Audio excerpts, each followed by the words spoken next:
Good morning, everybody, and welcome to the last day of Gangland, the final conference of TRANSGANG and LEBAN, a comparative research project on youth street groups in Europe, Africa, and the Americas.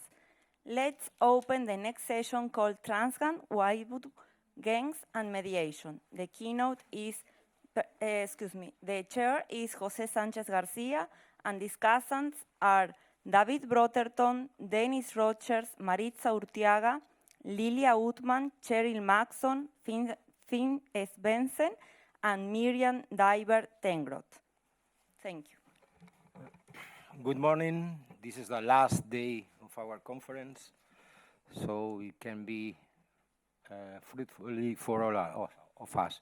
Thank you, Mariana, for the presentation. Now we can start with the presentation. Of this of our white book that prepared with Carles Feixa, Adam Brisley, Nele Hansen, and myself. This is a collected data from obviously from the fieldwork, and we want to make my thank you to all the researchers that are collecting these stories and histories of mediation, so we can try to explain a little bit more what means mediation in the TRANSGANG project. Thank you. Okay, this is our road. We started to introduce the ideas. After that, we try to explain something what we can say about moving to mano dura and sustainable mediation. After that, we think about this. Mutuality and care mediation models. This is a kind of model that we are trying to defining during the research process. So it's important that this and also care mediation strategies, and we have some examples. And to finalize, Carles explained about guns out and guns in, and we have some final remarks on the final TRANSGANG decalogue. Thank you very much. So, to open the question, the idea is that TRANSGANG project understand gang prevention strategies as processes of community mediation and resistance. This is the focus of 5 years research in 12 cities of 3 regions: Southern Europe, Barcelona, Madrid, Marseille, and Milan; North Africa, Rabat, Saleh, Algiers, Jendel, and Tunis; and the Americas, Medellin, San Salvador, Santiago de Cuba, and Chicago. Policies travel as much as gun and imaginaries, but our perspective is focused on experiences of care, mutuality, and hybrid mediation models, verifying that other policies for addressing the problem on a local and a global scale are possible. The models of conflict mediation found in places like Chicago or San Salvador reflect high levels of violence and homicide that characterize local experience of gang conflict. Despite such broad ranging differences, models for performing conflict mediations between gangs and or youth street gangs groups circulate globally, appearing in academic literature and police documents concerning geographically, economically, and culturally distinct contexts as practical tools with universal applicability. We share some reflections and recommendations in terms of public policies derived from our fieldwork as alternatives to policies based on punitive and mano dura standpoint.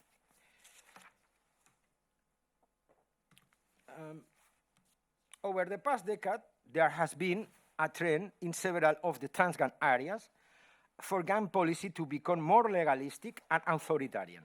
In the European cities, where state or municipal supported programs of legalization were happening a decade ago, there has been shift towards heavier policing and criminalization as a strategy to deal with youth street groups. This effectively led to the recriminalization of Latin and Arab groups in Europe.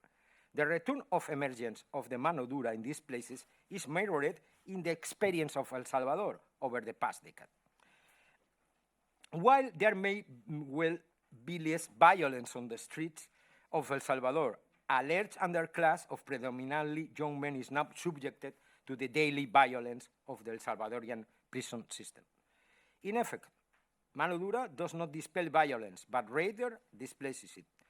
An additional problem is that they tend to result in a scorched earth in terms of the relationship between local communities and state agencies. Today, however, there are far fewer social workers and street educators in these communities.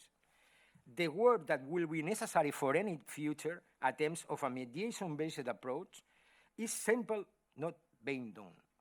In addition, existing relationships between youth street groups, gangs, and state municipal agencies have been severed by increased state repression. So, what means this idea of sustainable mediation is real or not? This, in the GAM policy, exemplifies much broader trends in social policy witnessed over the past decades, as the forgot of prevention initiative, as the case of the legalization process of Latin kings and nietas in Barcelona exemplarize. In the context of neoliberalism policies, state support for welfare and social programs tends to be subject at austerity model as a consequence of the global financial crisis. We discovered the weakness of model of conflict mediation based on municipal or state support. When political support and financing are taken away, the program ceases to exist. What we find in the experiences of several cities is that when state or municipal financing has been taken away from legalization or mediation programs, mano dura, or policing as method of managing youth street groups in general, returns as a default governmental strategy. The GAM policy stories in El Salvador, Milano, Barcelona, and Madrid demonstrate that policy makers should be aware of how to ensure the long-term sustainability of community programs, youth street groups, and GAM mediation. This is our models. In the TRANSGANG study, we do not view mediation as being about rehabilitation or reincorporating some deviant elements of the society into a grave normative whole such a society. Instead, driving on work on community mediation, we are interested in how mediation can rebuild the ties and relational bonds of the community and therefore help to displace the perception of social danger that arises in this context. This is especially important in the context of migration, when the bonds between communities are often undermined by the flexibilization and rapid movement of labor and by the rising poverty and crime and the horizontal violence that accompany these processes. Also, we're interested in the ways that mediation is practiced by communities and collectives and the culturally situated practices that support these aims in distinct contexts. Accordingly, we have developed two broad concepts to understand the differences between the approaches to mediation. The first we refer to as a care-based model of mediation, but this might equally be thought as the left hand of the state. This category includes all of those forms of mediation that are led by or rely on the state or local authority services or financing. This model can be contrasted to the state violence-based policy approaches to gun prevention. Whereas policing, military, and imprisonment-based models, so called mano dura or hand-hand type approaches, tend to view gangsters as social others. Care-based approaches position the state or municipal and local agencies as responsible for the interests of members of youth street groups as well as other parts of the community. The logic of the care-based model can also be contrasted with what we term mutuality-based approaches to mediation. These are models that don't depend on the state or municipal sponsorship and tend to be performed informally via networks of mutual support. Civil society and religious organizations, including the everyday activities of people living within affected communities. The presence of informal forms of mediation may be largely determined by the contingency of national, historical, and cultural experiences. These types of mediation are often called mediation are often not called mediation by those involved, but nevertheless make up the majority of the actual work that goes into maintaining community cohesion in context of advanced marginality. Finally, we can also find mixed approaches to mediation, also call it co-mediation, when there's some synergies between experiences for resolving conflicts coming from the youth groups or related social organizations, mediation from below or bottom up, and interaction with actors or initiatives coming from representatives of the state or academia, mediation from the top. So this is some examples. The first one in this category, the car mediation strategies, we can include the case of Sansi Circus in Saleh, which is an institutional initiative that provides the young people of the neighborhood with a social benefit. Sidi Musa, a poor neighborhood in Saleh Rabat, is undergoing a gentrification process. Traditionally, the youth street groups were formed in a natural way based on them belonging on the Al Huma area, the neighborhood. Some young people get stuck and have no alternative. However, some young people search endlessly for better alternative perspective. There is, however, one exception. Semsi Circus, a national circus school attracting youth streets of Sidi Musa to become circus performers instead of being in the street. The Semsi Circus School has taught more than 400 boys and girls over the last 10 years. With the support of embassies, economic enterprises, and elite families as patrons of the foundation.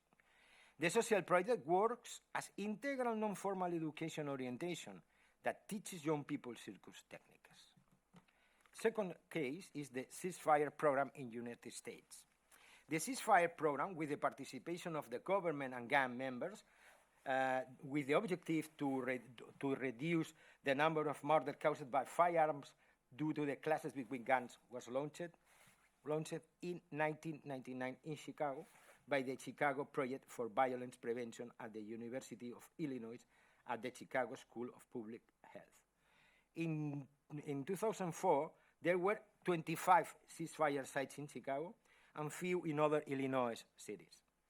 Some of the program's strategies were adapted from the public health field, which has had notable success in changing dangerous behaviors.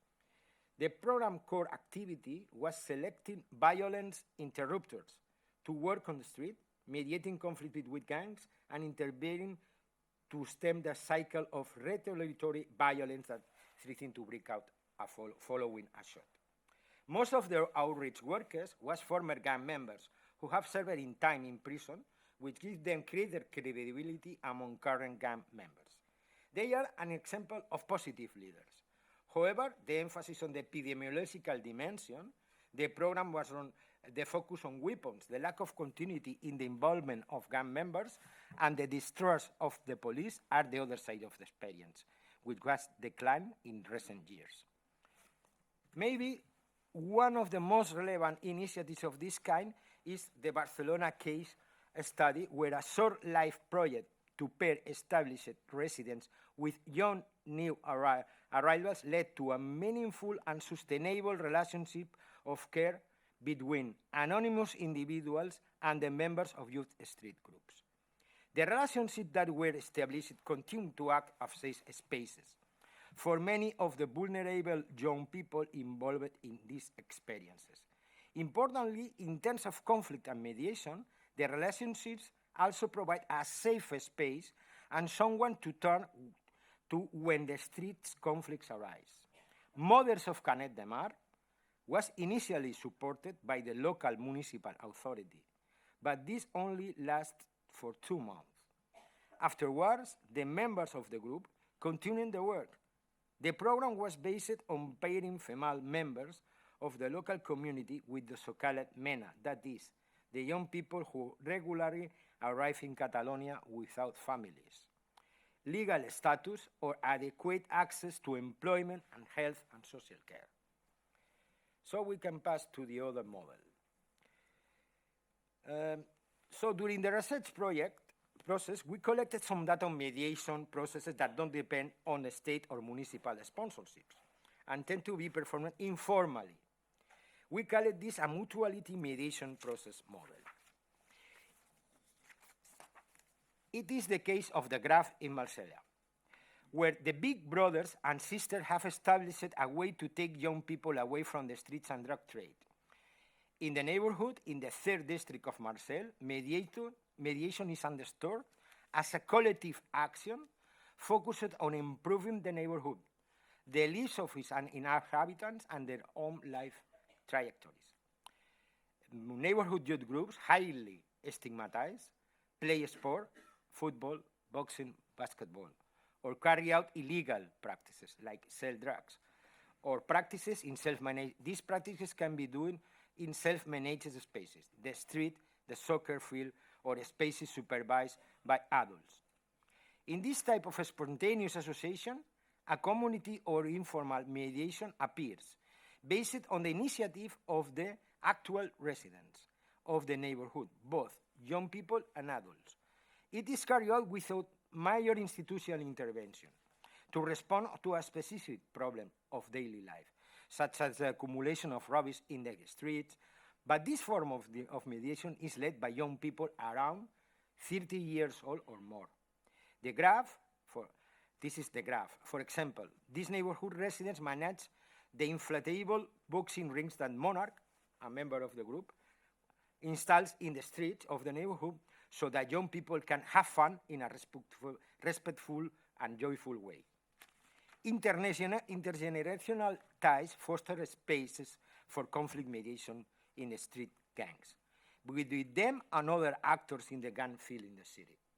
In context of community associative experiences around sports, of culture, the participation of older brothers or sisters, former gang members within the age of 30 or 50 years old, can mean new ways of mediation and mediating conflicts for young gang members in the new generations. The Graph are important figures in social mediation among young Frenchmen of North African origin, especially from Algeria, in the neighborhood, from the popular neighborhoods of Marseille.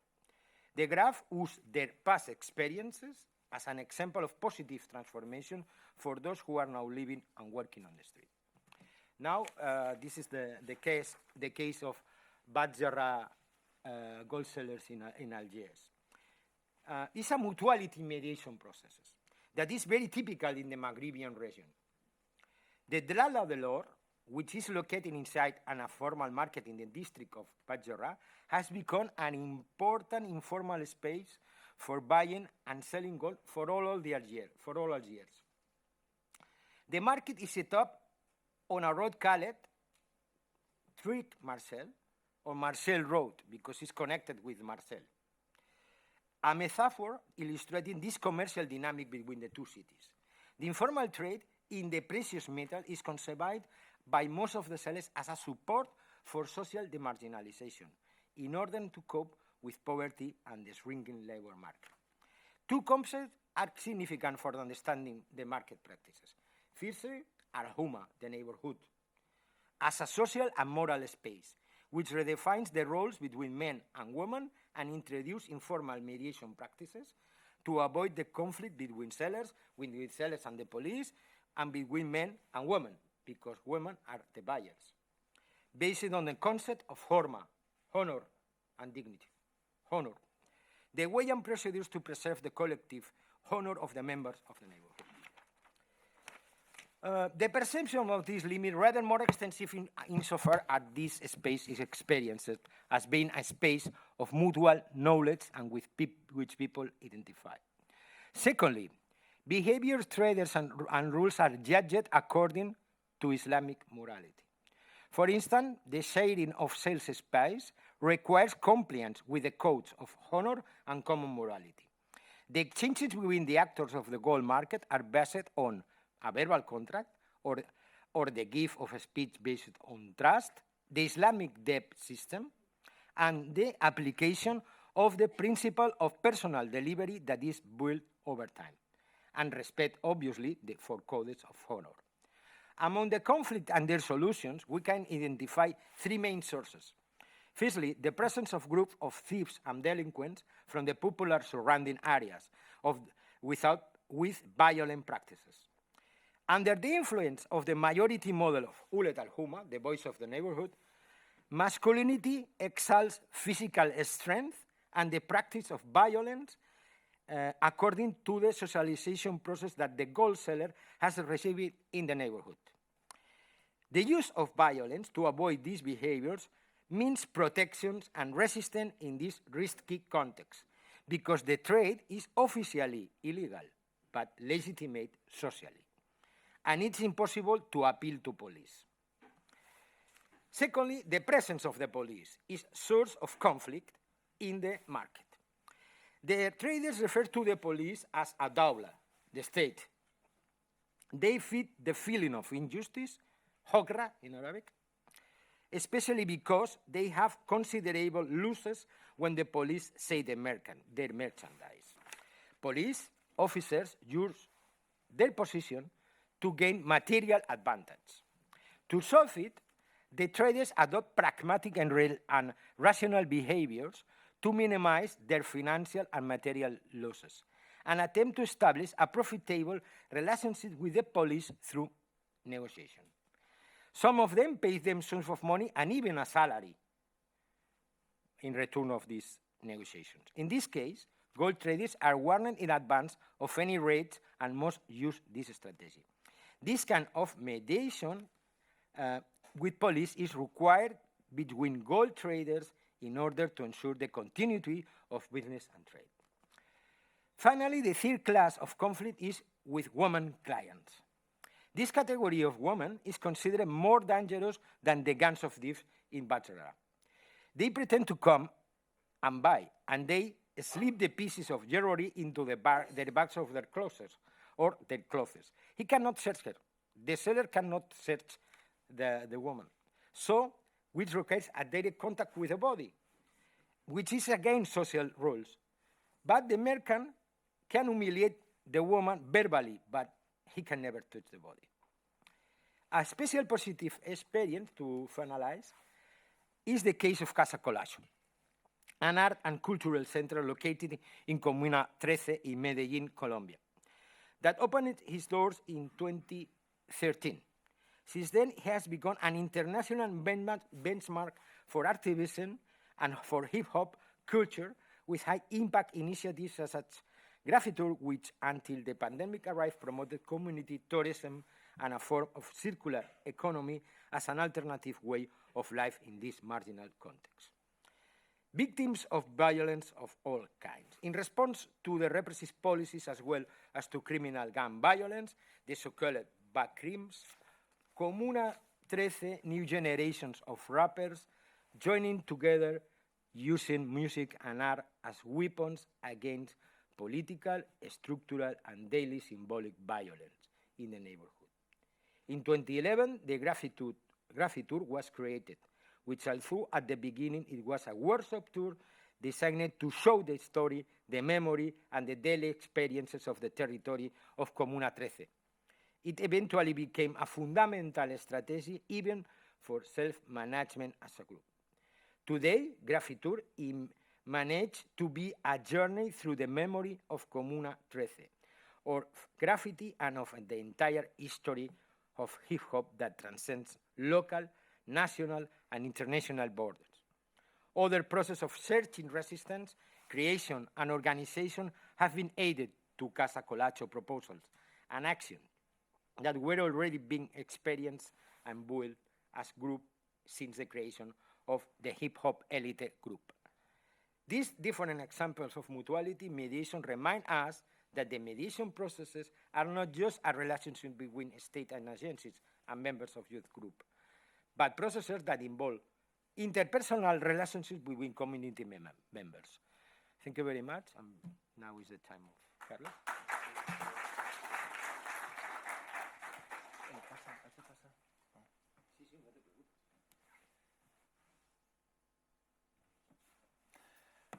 So hello. To finalize this presentation, I have to say that it's a short synthetic attempt, but the whole document has been published last week, and the presenters of this session have this white paper, but we will disseminate among all the participants in the conference.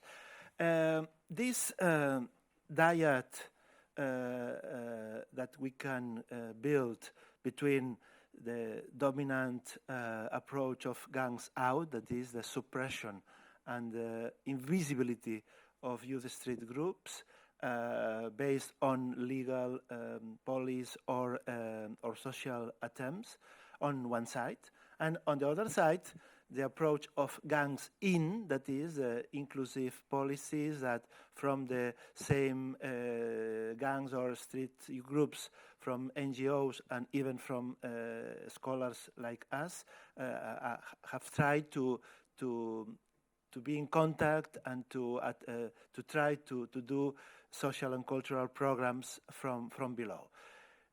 Nevertheless, we can also think about that this diet is not a dualistic one, but it's an hybrid model in which the mobility between the two extremes are constantly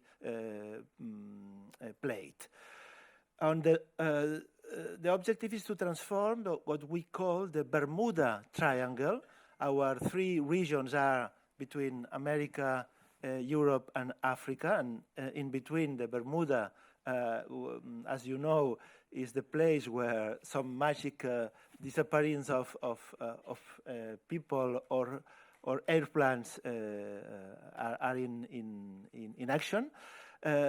From this metaphor, the idea is to move from the Bermuda Triangle, where young people and members of youth street groups disappear, are invisible, sometimes in some countries, unfortunately, disappear physically, are killed by the state, by the criminal organization, and so on, what we call youthcide or juvenicidio. On the other side, what we call the magical triangle, the magic triangle in which youth street groups became visible, proactive, and recognized actors. The Bermuda Triangle is based on the principle of gangs out, exclusionary policies, and reactive policies, managed normally by the right hand of the state, and the imaginary of gangs as problems to be resolved. The magic triangle is based on the principle of gangs in, inclusive policies, and preventive policies, managed normally by the left hand of the state, social service, and also by NGOs and positive leaders from gangs, and the imaginary of gangs a chance to be managed.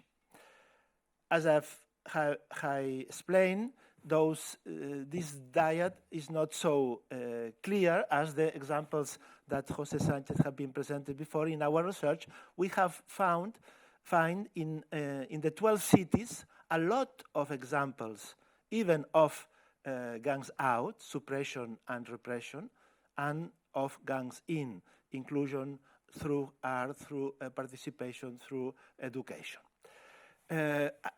Also yesterday night, for the people who attended the hip-hop freestyle battle, we experiment an example of that, because some of the protagonists of our research in the last 10 years in Barcelona, the Latin Kings and Queens, the Almighty Latin Kings and Queens organization in Barcelona, and in Medellin, Casa Colacho, show an experiment that was a festival, and also the energies of organizing a conference were well done. Next one. Some final suggestions. Our prevention perspective is guided by the transnational nature of the phenomenon, so that interventions are carried out beyond national borders, interconnected and integrated. We are not talking about street corner gangs as in Chicago 1 century before. We are talking about the mobility of youth, gang symbols, or even of gang members' mobility by migration. Opening the process up to the entire community and not dealing with members individually.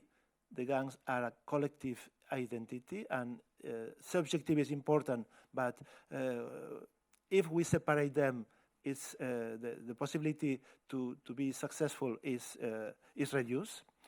Highlight the role played by positive leaders who emerge from the groups themselves. We have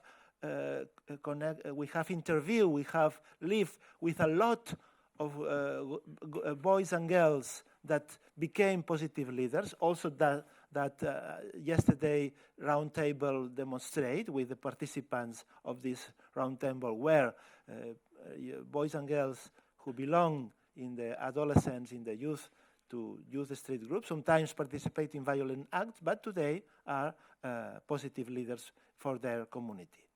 Public institutions may provide package of opportunity, promoting performative agency, and place youth street members at the center of the planning, decision-making, and management of youth association.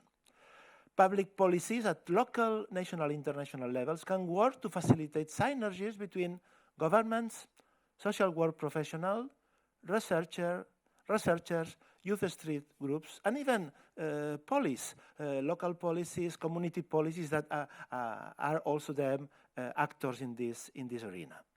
It is necessary for academia, the groups, and the rest of the actors to work on policies with a left-hand approach to cooperate and collaborate in a long term, and this will be beneficial for both the young people themselves and for society as a whole.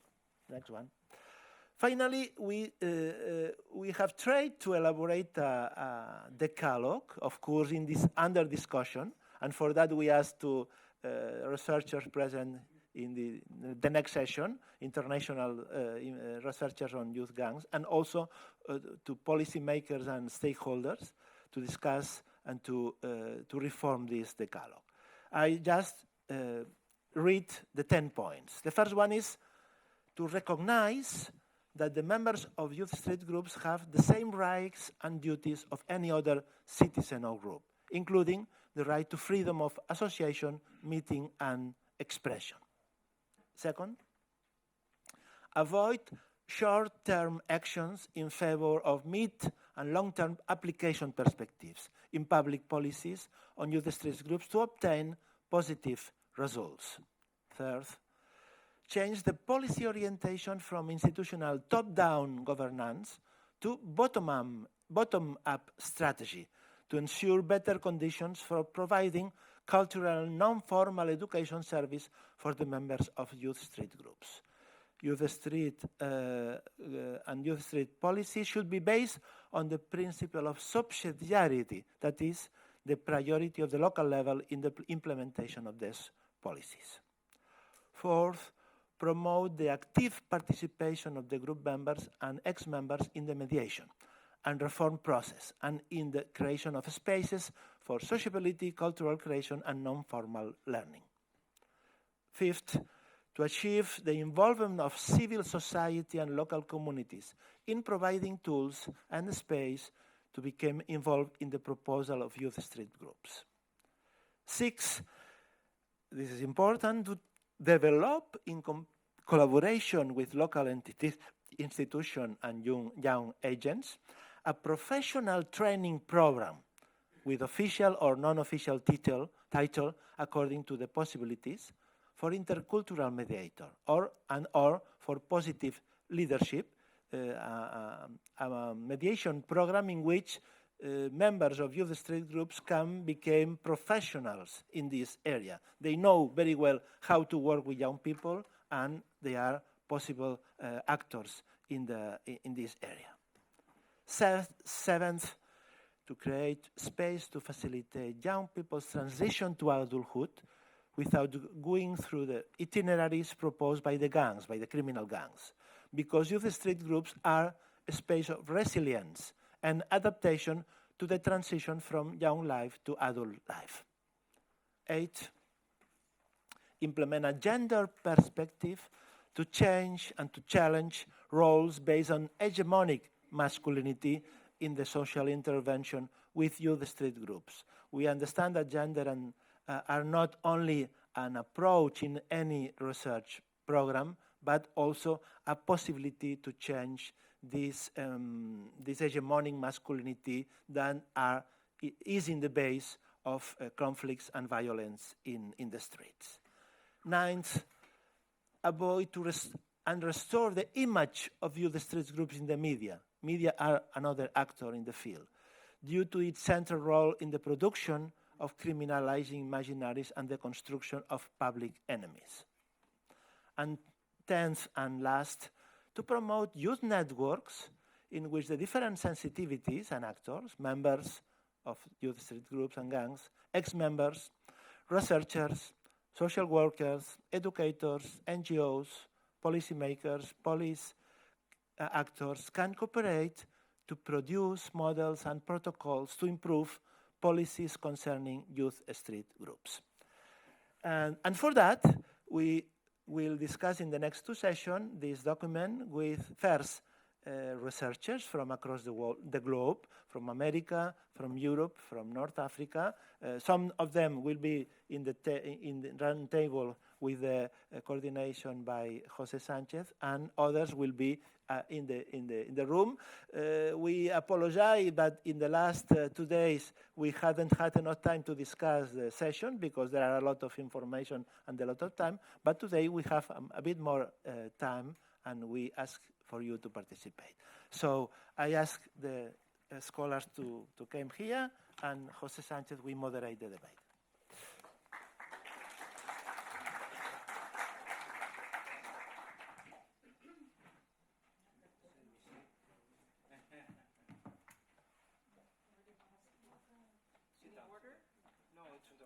I give you the word, you know. All right. Sounds good. Give me the word, Jose. Okay.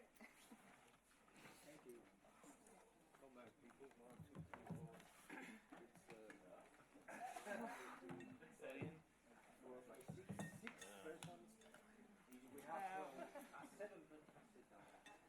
We have 7 persons. You know, we need some report. We have 1 hour, so faster, you know. Try to. I don't have to talk at all. Okay. My words are not so golden. Thank you very much. Would you like some water? Thank you. Thank you. Good morning. Buenos días. Haciendo. Bueno, haciendo. Doing, you know. Okay. We can start. Okay? Huh? We can start. Oh, really? Are you ready? Are you ready? Yeah? Okay, thank you. Someone else down. Someone else, okay? Yeah, Okay. then I'll go. Okay. So we can start this roundtable to listen the discussion of our white paper for these important scholars that coming from the United States, Tunis, United States, and Switzerland here, Dennis Rogers. Thank you very much for staying here. And where did United Kingdom. United Kingdom, okay. I forget it, please. It's all good. Excuse me. So this is the table, and we can start with Dennis Rogers, that is research professor in anthropology and sociology at the Graduate Institute of International and Development Studies in Geneva, Switzerland, and in principal in researcher of the RCA Advanced Grant funded project Gangsters and Ganglands Towards a Global Comparative Ethnography. Thank you. Well, thank you very much. And it's a pleasure to be here. Thank you very much for the invitation. It's always, I mean, as the PI of a sister project, the other gangs project funded by the ERC, it's great to actually be here, and particularly great to be here because we are 1 year behind this program. So I get to see a final conference in action and be inspired by it. So I think one of the things which is wonderful here is also, I was at the opening conference, so you get to see suddenly the results of 5 years of research and the kind of things that have been found and so on. And that made reading the white paper very interesting. I mean, the white paper is, at one level, quite remarkable. It's a remarkable synthesis of 5 years of research in 12 cities. It is 129 pages, though.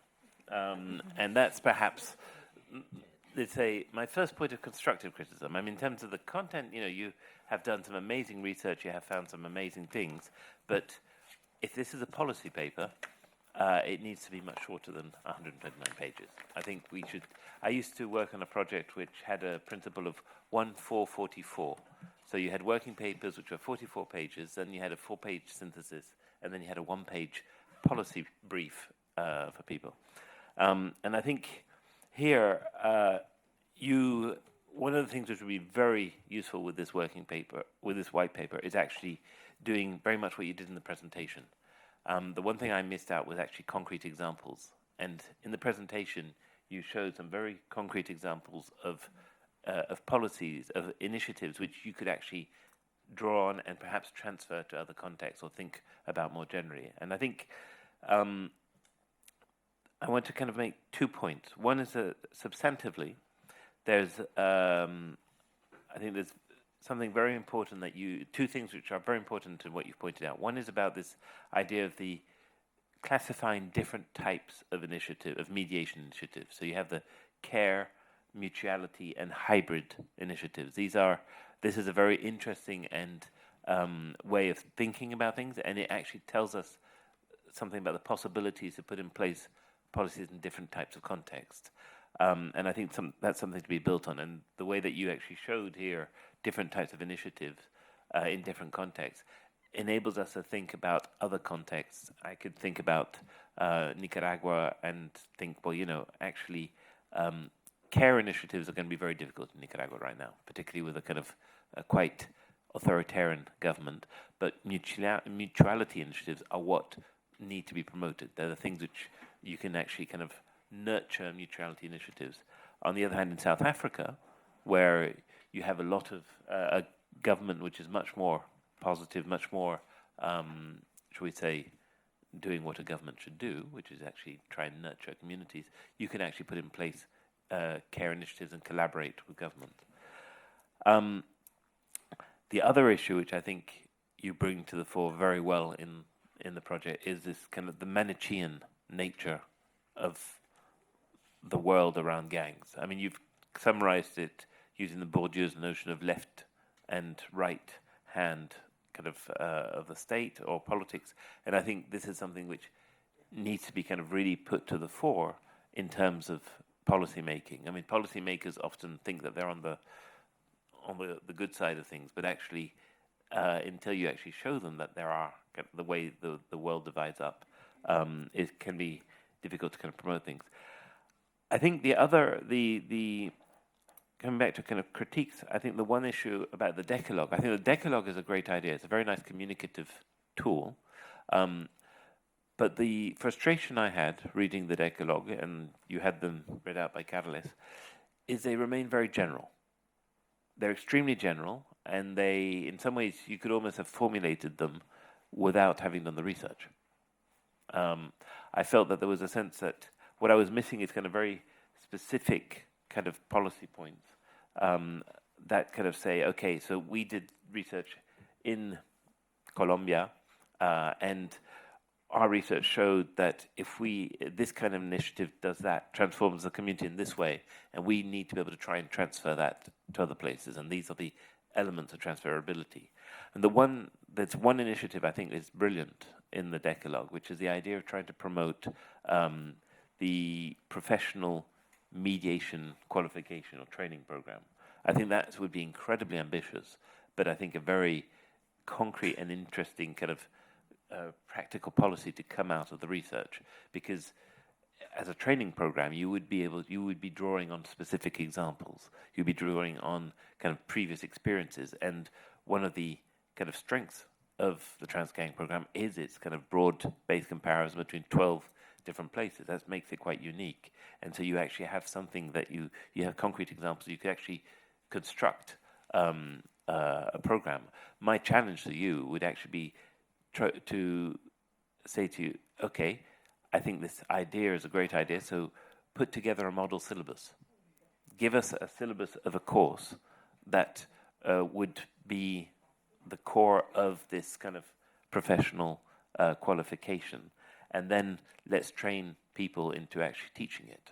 So I think my sense is that you have an amazing kind of massive empirical experiences, and it's very much about trying to kind of put those together in a way that you can actually then communicate it to the rest of the world, and that would be very much a focus around the qualification issue.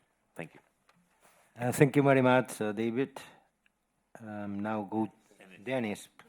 I'm going to David Brotherton now, that is Professor of Sociology and Urban Education and Criminal Justice at the John Jay College of Criminal Justice and the Graduate Center City University of New York, and Director of the Center for Social Change and Transgressive Studies at John Jay College. Dr. Brotherton research on gangs, deportation, and social resistance spans more than 2 decades. He's the author, co-author, and co-editor of 11 books and more than 50 articles and chapters, and the editor of the book series Studies in Transgression at the Temple University Press. And in 2011, he was named Critical Criminologist of the Year in 2011 and in 2015. He received the Praxis Award from the Division of Critical Criminology of the American Society of Criminology. Currently, Dr. Brotherton's research focuses on juvenile justice reform in Washington, D.C., social inclusion and homicide in Ecuador, the global deportation regime and gang repression in New York City. Professor Borden has visiting professors at universities in Santo Domingo, Kent, and Suffolk in United Kingdom, Bologna and Genova in Italy, Barcelona and Girona in Spain, San Salvador in El Salvador, and Quito. So this is the time. Hi. Yeah, that's sort of me. I'm just wondering, how many students are here? Can you just put your hands up if you're a student?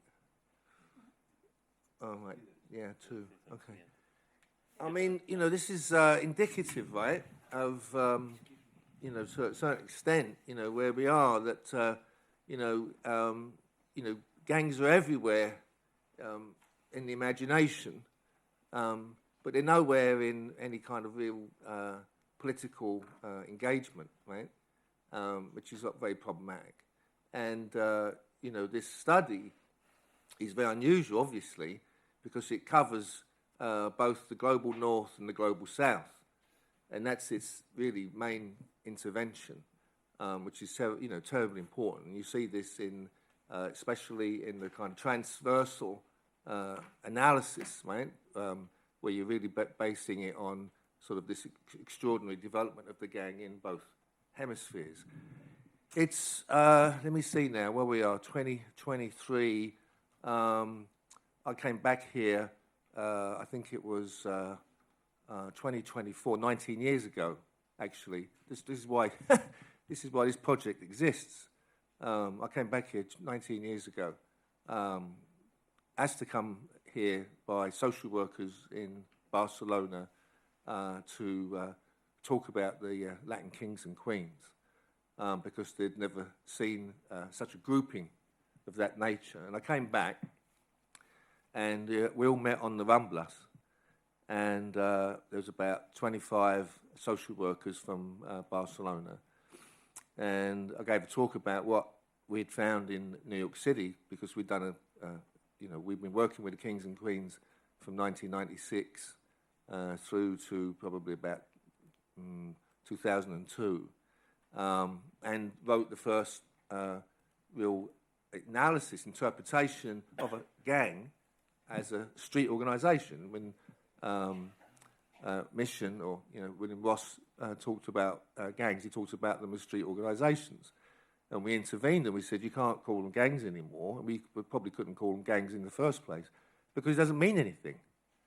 It's like completely pejorative and pathological to talk about gangs in the public imagination. It just means, as one of the people here said about, why there's so little support for gang inclusion.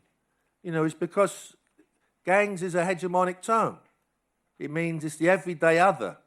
It's the immigrant. It's the terrorist in the United States. It's the excludables. It's the deportables. Right? It's not a social group per se. In the imagination, it's El Diablo. Right? It's completely vilified. So we had to come up with another term, and the street organisation was one term because it conjured up in the imagination agency, organisation, a willingness to do things that are meaningful to members of the group, right? It's transformative, as you know, as William Ross was talking about, right? So when people asked me 19 years ago, what do we do, Dave? What do you think? I said, don't do what the Americans do. Because what the Americans do is to, as they often do, to anything they don't like, you know, it comes out of Puritanism, they get rid of them. If you're a communist, they try to get rid of you. Now, if you're gay, they try to get rid of you. And then certainly if they're a gang, they eradicate you. And the only issue is under a so-called democratic society, which you're not, but so-called, when you try to do that, just like you do with drugs, you get rid of that, it comes back and expands. And we call it deviant amplification. It's an old term in criminology. And so this is why this part of the, you know, why the gangs or street organisations have expanded globally is precisely because of the eradication, the repressive response to it, right? So they said, what do you do? So I said, well, you don't do what the Americans do. What you do is you engage them. You talk to them. You listen to them, what we call radical listening over the long term. And you work with them. And them are us, by the way. Right? You learn from each other. And you develop together policies and, in particular, politics. Because in criminology, even in Thrasher's 1927 exegesis, didn't really talk about the politics of the gang, which is about the politics of the street.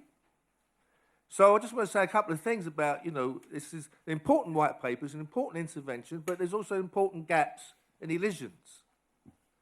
It doesn't really talk about the state, because what you have in the politics of the street is the politics of the state. They're linked, and they're terribly important. Why do you think you have a war on drugs?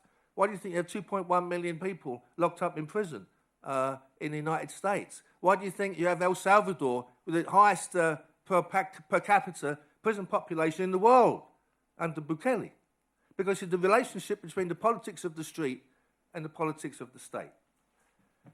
When we think about that, the politics of the state, the politics of the street, you must go back to Stuart Hall and the Birmingham School. It's nowhere in the paper, which is strange, because Carlos's first book is precisely about the Birmingham School. His first book, which is on Mexico and punks. And you have to understand if the politics of the state as you know, the struggle for hegemony, right? The saturation of the consciousness. That's why I asked in the beginning, how many students are here? Nobody. Why? Because it's hegemonic, right? It's hegemonic. And this is what is going on at the moment. This is why you have authoritarianism on one hand, and you have one historically, one intervention which is inclusionary, which was in Ecuador. And it's precisely in Ecuador that you have the fastest increase of homicide in the world. What happened in Ecuador is a relationship of structural violence and interpersonal violence, which is also missing from the paper. What happened in Ecuador was the intervention of the IMF, International Monetary Fund, in 2020. So you went from a country which under, you know, according to the Guarapi Institute, the most famous homicide institute in the world, in Rio de Janeiro, you had in Ecuador the fastest, most sustainable drop in homicide anywhere. It went from about 19 per 100,000 to about 3 over 10 years. And what did it do, which no other country had done? It legalized gangs under Correa up until 2017. However, in 2020, Ecuador, under the misleadership of Lenin Moreno, accepted a loan from the IMF of $6.7 billion. And attached to the loan was an adjustment measure that it had to do in order to get the loan, because he owed the Chinese money, right? This is dependency, this is colonialism and anti-colonialism. And Correa refused to accept any IMF or World Bank loans. And part of the adjustment was to cut the budget by 20%, the social welfare budget. And in particular, cut the budget of the prisons. The prisons were bursting. The prisons had an overpopulation of about 400%. And it cut the budget. And then Lenin Moreno did another thing. He made a deal with the cartels to run the prisons of Ecuador, right? Los Choneros and Los Tiburones. And the cartels are not even from Ecuador. They're from Mexico, the Sinaloa cartel and the Gulf cartel. Within 18 months, they had the two biggest massacres in Latin America. 450 inmates were murdered. Many of them were Latin kings and queens, by the way, and Nieta. Because historically in the prisons, the kings and the Nietas and the other groups, masters of the street, fought what they called the mafias for control of the prisons because they didn't want to live under their tutelage. So we had this incredible kind of decline in the prisons, which then spilled over into the street. That's why they killed Manuel, i.e. King Majesty, in 2022. It's the Sicarios from the Tornadoes killed him. So what are we seeing here? We're seeing this in the late modernity, late modern capitalism, what Nancy Fraser used to call in the Iraqi war, Vietnam on crack. That's what we have now, this incredible compression of time and space and reversal of some of the most progressive policies in the world on gangs into its opposite in a very, very short period of time. So we live in this intervention now, talking about globalization. You can't talk about globalization and you can't talk about intervention without talking about politics. And you can't talk about politics and the future of gangs if you don't talk about empowerment. And you don't talk about youth in terms of their possibility without talking about, say, Fanon, the wretched of the earth, as people who can be something other than this personification of the devil, which they are in the public imagination. That's the importance of this intervention at the moment. That's also the importance of Dennis's intervention coming out of Genoa. Both of these interventions are global interventions. Both of them are political interventions. Both of them are sociological interventions. And both of them basically have the future of street organizations, both ideologically and social scientifically and politically in their grasp. Thanks very much. Thank you very much. Thank you very much. And now it's the turn of Maritza Urteaga, that coming from Mexico. She is an anthropological PhD in anthropological science from the Universidad Autónoma Metropolitana and currently research professor in the graduate program in social anthropology at the National School of Anthropology and History. Since 1998, he has been the academic coordinator of the Diploma in Youth Cultures. We have 6 generations of graduates, and she is member of the Ibero-American Council for Youth Research. Since 1987, she has participated with different levels of responsibility in several research projects. Is responsible also for the Indigenous Youth Project in the city, financed by the Commission for Development of Indigenous People, Directorate for the Strengthening of Indigenous Capacities with the results of situational diagnosis, the scene of workshops for Indigenous youth in Mexico City. This is, please, Maritza, your time. Thank you. Buen día, voy a hablar en español, no me siento cómoda hablando en inglés y voy a ser muy breve después de las 2 intervenciones de los colegas que creo que han puesto por delante, por un lado, el asunto del libro blanco, que me parece muy interesante de leer y muy importante de poder realmente explorar si se puede aplicar o replicar en otros países. Por otro lado, lo que acaba de decir el colega que me antecedió,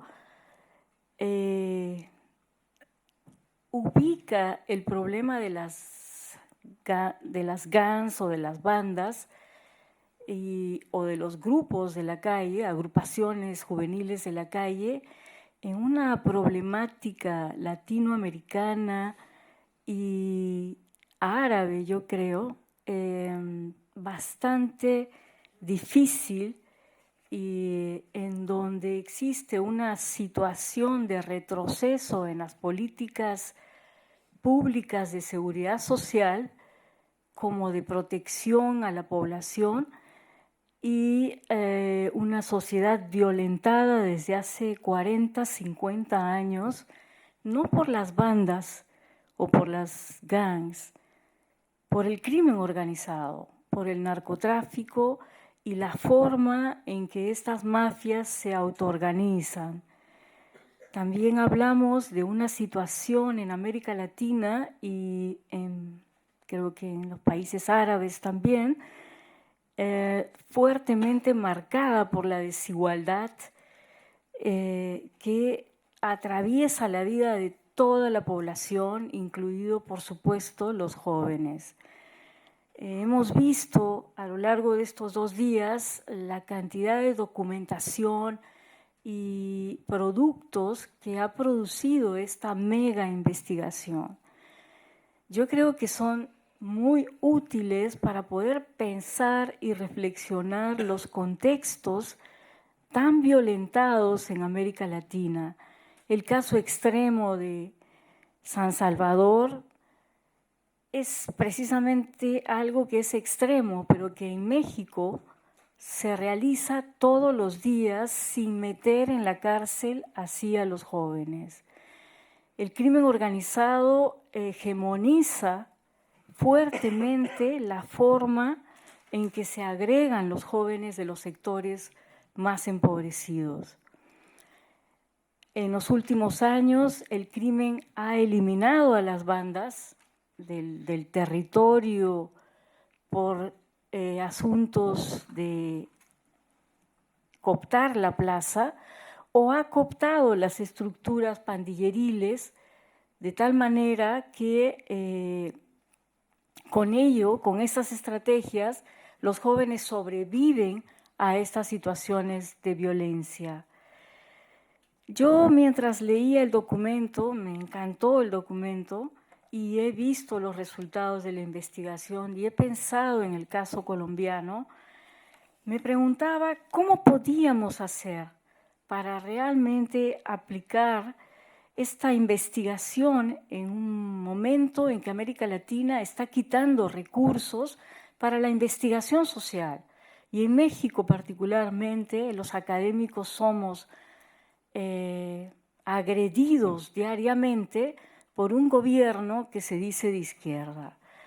Este mismo gobierno que se dice de izquierda está dejando totalmente en manos del crimen organizado y del narcotráfico la cantidad de migrantes y las caravanas que vienen desde el sur, centro y Centroamérica y van hacia Estados Unidos para lograr algo de calidad de vida. Tenemos un conflicto fuerte de migración que no quiere quedarse en México, ¿no?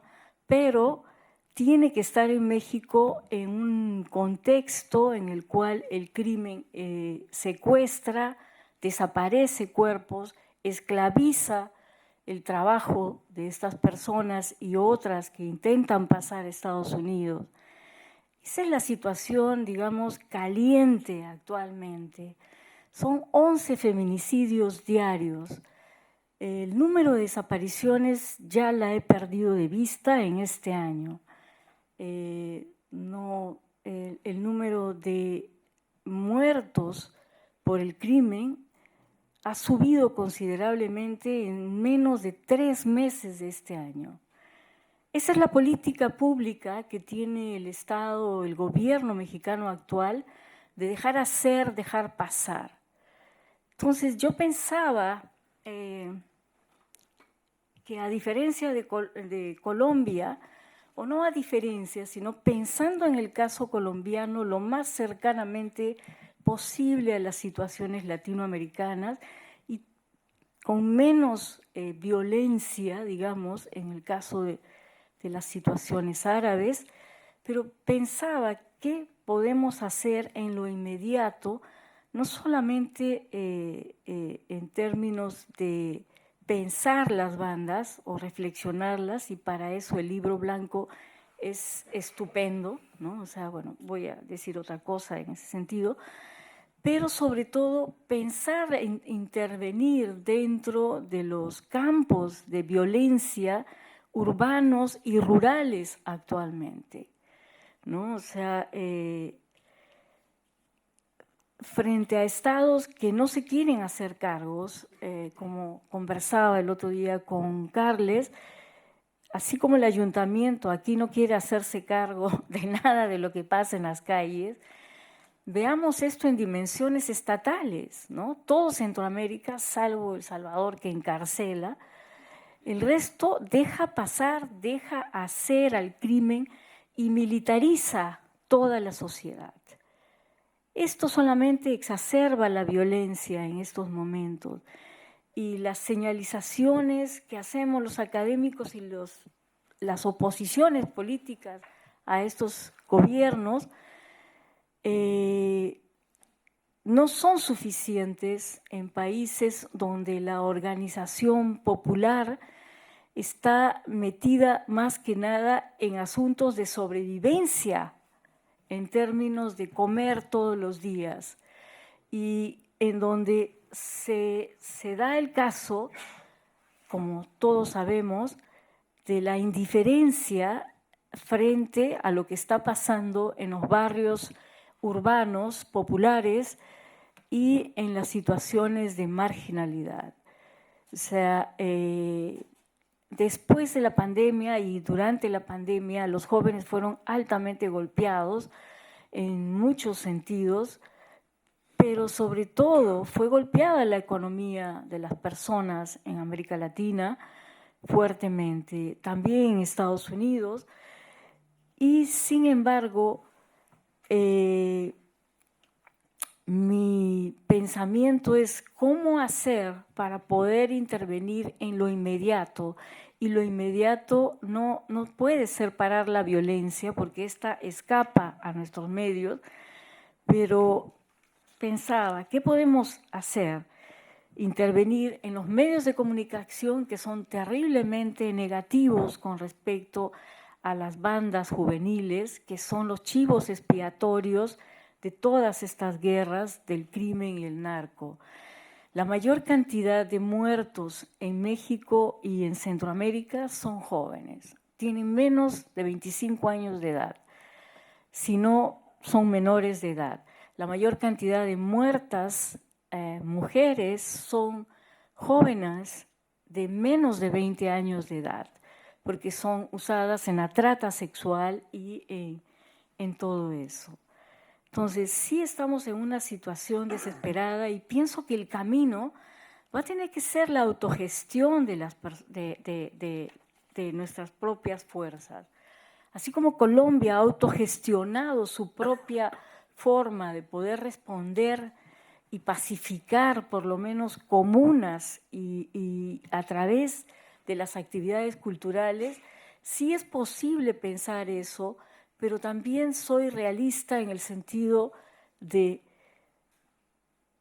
en dónde y cómo podríamos realmente hacerlo. México es un hervidero de violencia. La violencia no está concentrada en las ciudades totalmente.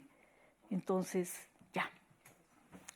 Yo lo que quisiera llamar la atención, por último, es que el libro blanco tiene varias cuestiones importantes para poder estudiar las formas agregativas juveniles.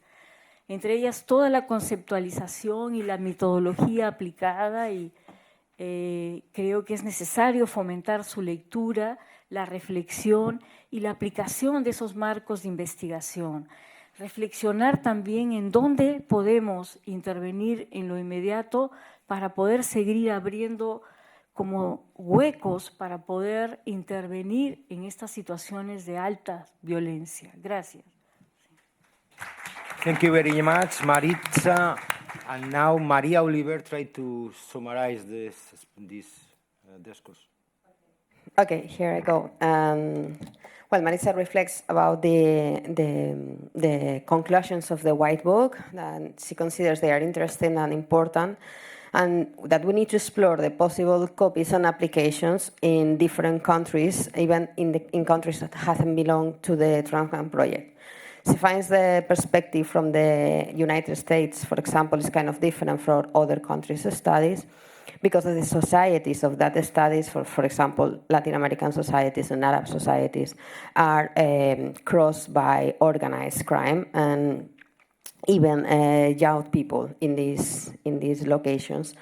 are crossed by the consequences of living in states where organized crime rules.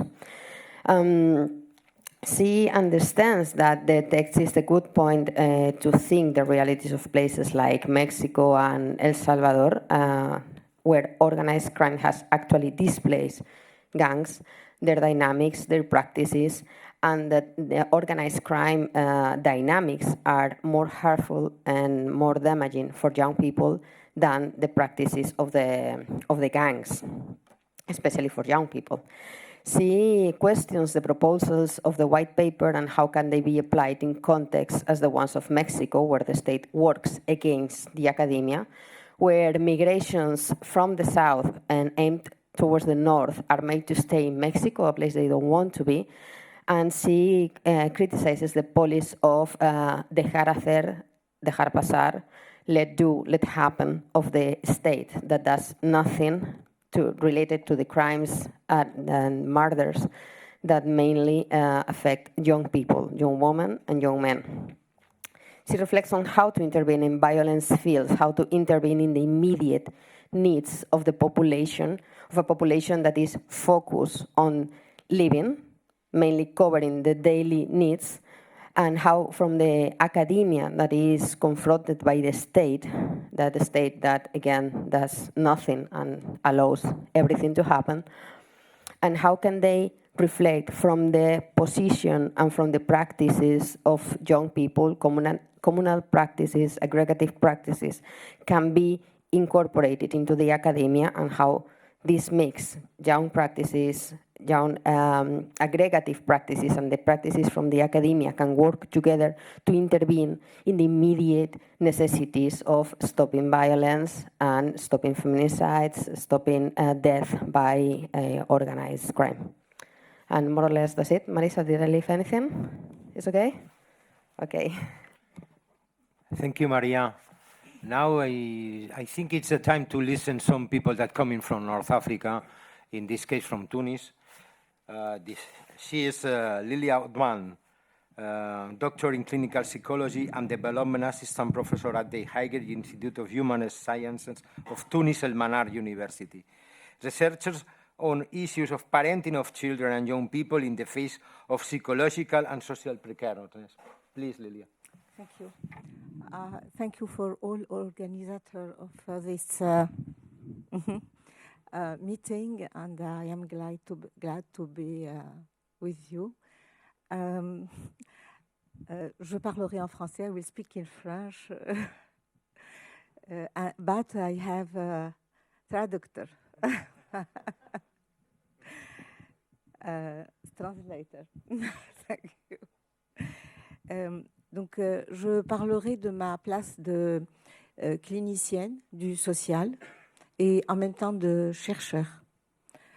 Dans ma pratique de clinicienne, en fait, j'ai eu à rencontrer donc, ces populations de jeunes, et j'irai directement en fait à ce triangle de Bermuda, ce qu'on appelle gang in. Et alors, pour la question de la prévention, je pense que il y a une ignorance au niveau de la définition, du moins dans les pays du Maghreb, dans la définition, dans la délimitation, dans la connaissance, dans la désignation, et la question comment prévenir quelque chose en termes de mécanismes de processus à un niveau éducatif, social, sanitaire, comment prévenir juridique, comment prévenir, comment installer, réfléchir la prévention. Mais prévenir aussi de quoi? De la violence, de la précarité, de la vulnérabilité. Ça n'est pas un phénomène uniquement des groupes ou des gangs, même si on n'en a pas vraiment trouvé, bien qu'ils existent. On les voit dans la clinique, quand les cas sont sous le trauma et la pathologie. Et donc, de quoi exactement? Qu'est-ce qui, dans la violence, dans la précarité, dans la vulnérabilité, définit ces groupes-là Et qu'est-ce qui, dans cette précarité, vulnérabilité, en fait, n'est pas aussi dans le pénitencier, dans l'illégal, qui est donc à pouvoir revaloriser dans le sens d'une, je dirais pas d'une inclusion, mais d'être tout simplement avec le potentiel qui existe et qui est du coup ignoré ou banalisé ou refusé. Ça, c'est par rapport à la prévention. Dans le cadre de la prévention, je crois que tous les pays comptent beaucoup sur ce qu'on appelle les social workers, les ONG, les interventions de médiation à travers l'art. Il est vrai que c'est un potentiel, que c'est des mécanismes structurels, organisés, institutionnalisés dans l'intervention auprès de ces jeunes et ils ont la capacité de pouvoir traverser ces univers. Mais ils ne les traversent pas dans leur monde, dans leur unité, dans leur ambiance.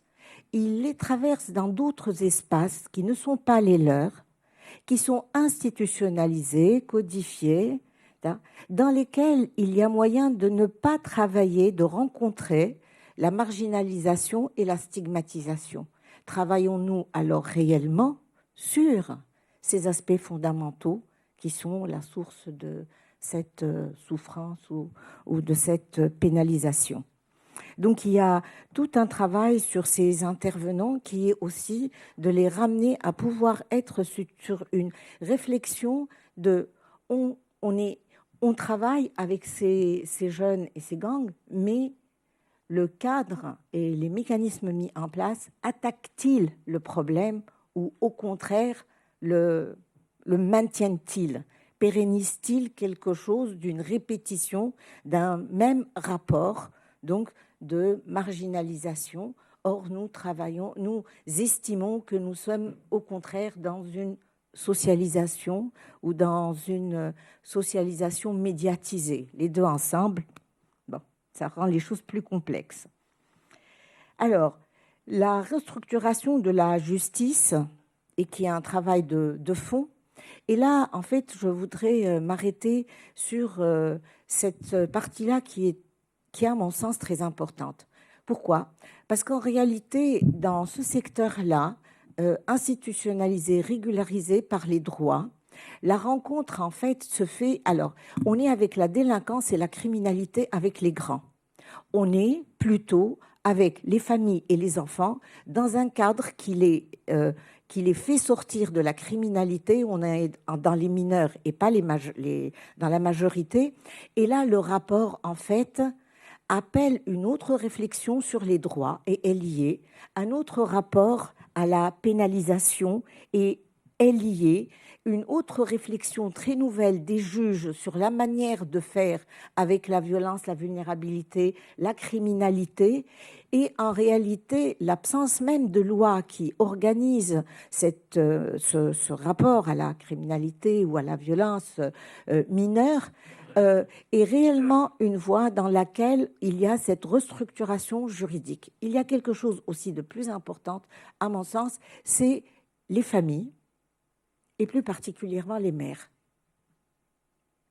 Sur cette population, l'intervention à travers les jeunes enfants, les mères, crée presque, si on le voit dans les palais de justice chez nous, avec ce qu'on appelle les juges d'enfants, une autre manière de faire avec la violence et même la criminalité. Mais ça reste un bloc en ombre, sous l'ombre, sur lequel il n'y a pas donc de valorisation si l'on veut.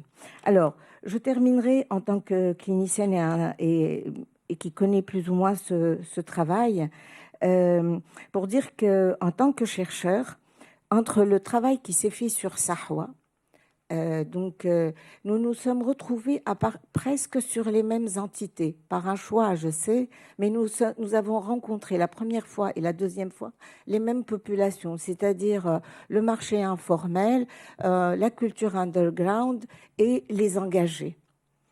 Et depuis donc 2008 jusqu'à maintenant, nous nous retrouvons en fait sur la rencontre de jeunes qui ont la volonté et l'engagement d'être dans ce qu'ils sont. On est ce qu'on est. On n'est pas ce que les autres attendent qu'on soit. On n'est pas non plus dans un projet nécessairement. On est tout simplement dans une destinée qui est la nôtre.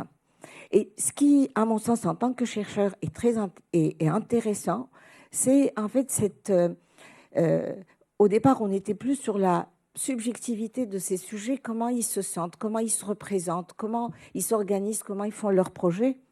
Et je pense que dans ce projet-là, on est dans un autre processus de subjectivation, c'est-à-dire le passage de ces jeunes dans ce qu'ils se voient en soi, comme projet par rapport eux-mêmes. Et là, on a été sur des processus de transformation de ce soi, de cette manière d'être, dans la possibilité de se réfléchir dans une réalité, de réfléchir la réalité, de ne plus s'assujettir à la réaliser, mais de pouvoir en fait être dans une manière de la symboliser.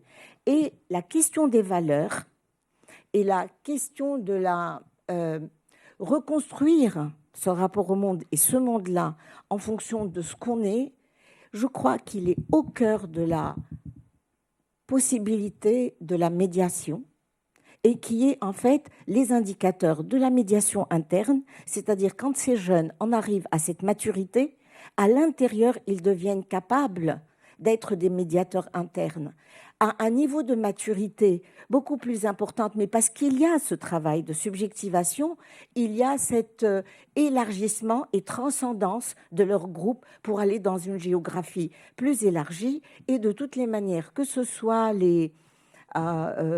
tout ce qui est les groupes artistiques ou les groupes du marché informel, je dirais que les plateformes et les réseaux sociaux aujourd'hui leur donnent cette capacité d'être reconnus en dehors de leur périmètre et de leur superficie. Et je crois que dans la médiation aussi, il est très important de tenir compte de ce vecteur-là, donc d'identité, d'identification et de médiatisation. Merci. J'espère ne pas avoir perdu. Merci Lilia. Thank you for your words. I translated your original text. Only my original Only I read your. So Liliane. Oui. So Liliane insisted on talking about the two hats. So as a practitioner and as a researcher, in her job as a practitioner, she reflected on the notion of prevention, and she argues that there is ignorance in our countries when it comes to this mechanism of prevention. So then she asked question about, what to prevent. Is it violence or is it precariousness? She talked about this reliance on social workers in mediation works and how these institutionalized mechanisms, this interventionist approach, but then the young people or the groups do work one, they go beyond these mechanisms in their spaces. So there is a recommendation that these social workers should rethink their interventionist approach and go and work with the young. Also, she talked about the justice system in the case of Tunis, where there is a need to restructure justice, and there should be a reflection on rights. She gave examples of, mothers with their kids and how there are absences of laws, and there is lack of valorization of this work. As a researcher, she did a comparison between the past project and the TRANSGANG, and where there's work on the same, so there's continuity on the same categories. So there is informal sector groups, and there is the underground groups. So the research in Tunis, there is a focus on the young Tunisians, okay, the three groups that we talked about yesterday, and there is, despite the precarity of the experience, they have a competence to create certain trajectories towards socialization and mediation, okay? So their experience is embedded in social precarity, devoid of the benefits of fundamental rights, the ability to assume responsibilities, and the possibility of accessing a stable and acceptable situation. So nevertheless, in these groups, they observe, as a researcher, a potential for socialization, even in marginalized conditions. And I think her reference to social media is can prove this. And this contributes to their identity, construction, and attainment of social roles, even if they don't conform to norms. At certain point in the research, there is a maturity that has become visible, and it revolves around internal mediation. It represents a kind of awareness of one's capacity to generate belonging, identity, and recognition. The last paragraph, I can feel Jose. In the second phase of the trajectory, we notice the ability to transcend the primary core and take on the role of a mediator, which is her last point, in a broader space and extended geography. At this stage, mediation is manifested as a process of subjectivation, and this concept has appeared a lot in Lillian term, a trajectory of self-transformation, interpretation of reality, transitioning from subjection to power to taking on responsibilities and action within one's own community. Voilà, madame. No. Thank you very much, Rashid, for your summarize the Lillian thinking thoughts. So we move to California with Cheryl Mason. Is Professor Emerita in the Department of Criminology, Law, and the Society at the University of California, Irvine. Her research has focused on youth violence and street gangs, as well as program policies meant to respond to these. She is a founding member of the Uruguayan Research Program. Please. Short and to the point. That's what you wanted. Thank you for having me here. I really appreciate the opportunity to reflect on this report a bit. And my starting point is really with the second sentence of the report, which notes that academic researchers have increasingly sought to survey the global topography of gangs through positivist methodologies that look for universal characteristics of gangs in different cultural settings. And that's me. Right? That was written by Carlos to distinguish this transgang research, and yet I see a nice fit between this work and the work that the Eurogang Research Program attempts to promote: systematic, multi-method, including qualitative, comparative research toward the aim of a broad understanding of patterns of both similarities and differences in youth groups across different settings. And I noted in the report that the aim was to provide solid comparisons across different sites. And I'm really quite humbled by this transgang effort.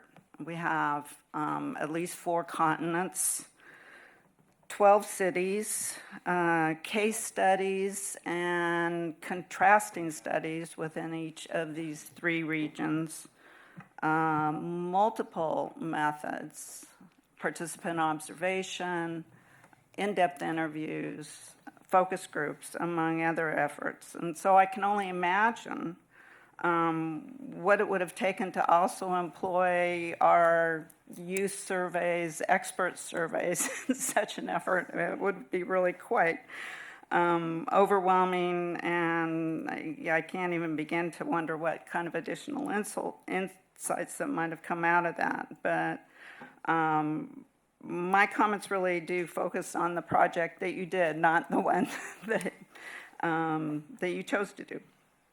So my questions revolve around the conceptualization that really formed the foundation for the comparative work.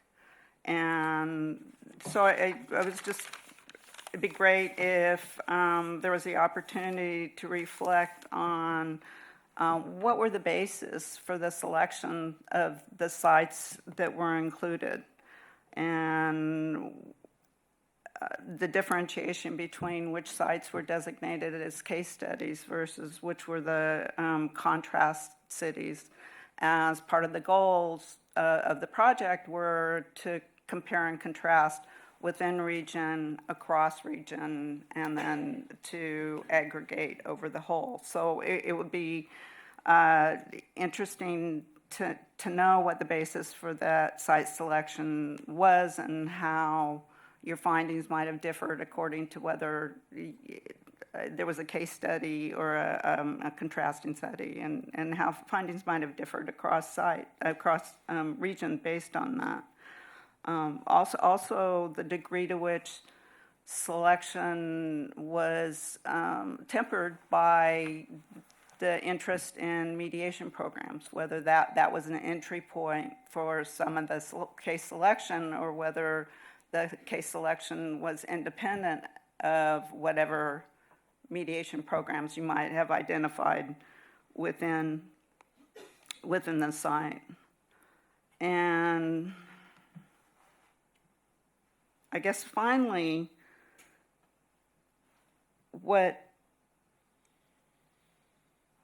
the degree to which I thought your conceptualization of the 5 different processes of transnationalization, both from above and below, was really quite rich and compelling. And I was very interested in knowing how these processes might have been systematically integrated into the data collection process, the degree that there was a protocol for observations or for the focus groups or the interviews, and how that might have been influenced by your conceptualization of these transnational processes, which I found really interesting, and I'd love to see that analysis. So with that, I'm keeping myself to 5 minutes. Thank you very much. Thank you very much. Thank you very much. Now we go to the Miriam Diver. Here you go. Is a senior forensic psychologist currently working as the acting head of the therapies for an impatient child and adolescent mental health hospital, as well as lecturing part-time at the University of Chester. She has a forensic psychology PhD from the University of Nottingham and joined Erogan while completing her doctoral thesis on moral disengagement in gang versus non-gang young offenders.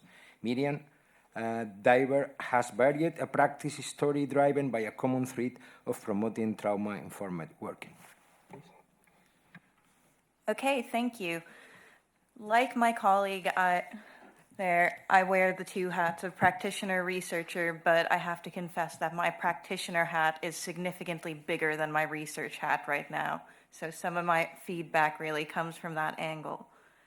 I think from what I do know of while the mediation focus is really new and presents some exciting opportunities for practical applications, which practitioners are often critical of research for lacking, it does actually sit very well in the previous research about what works and things like prevention and supporting findings around that.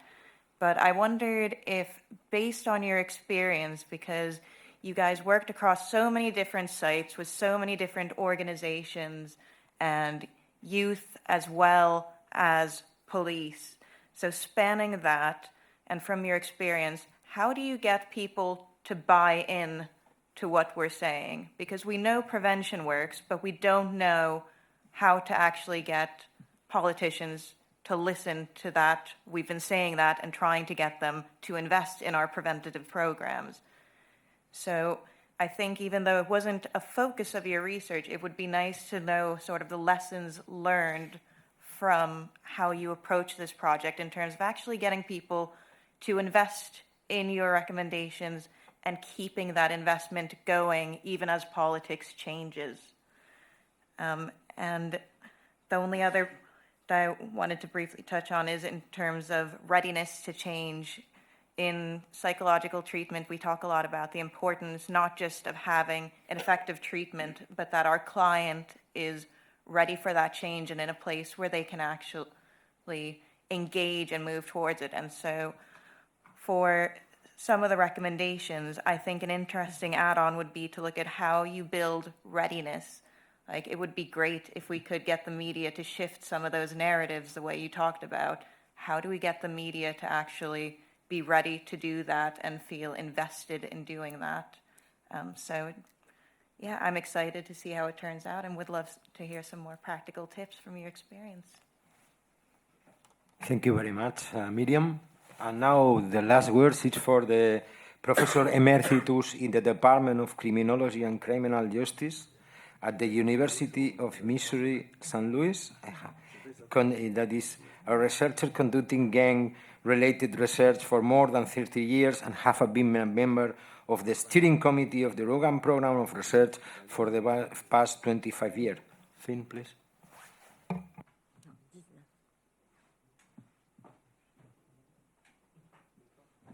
Si vous voulez, oui, celui-là.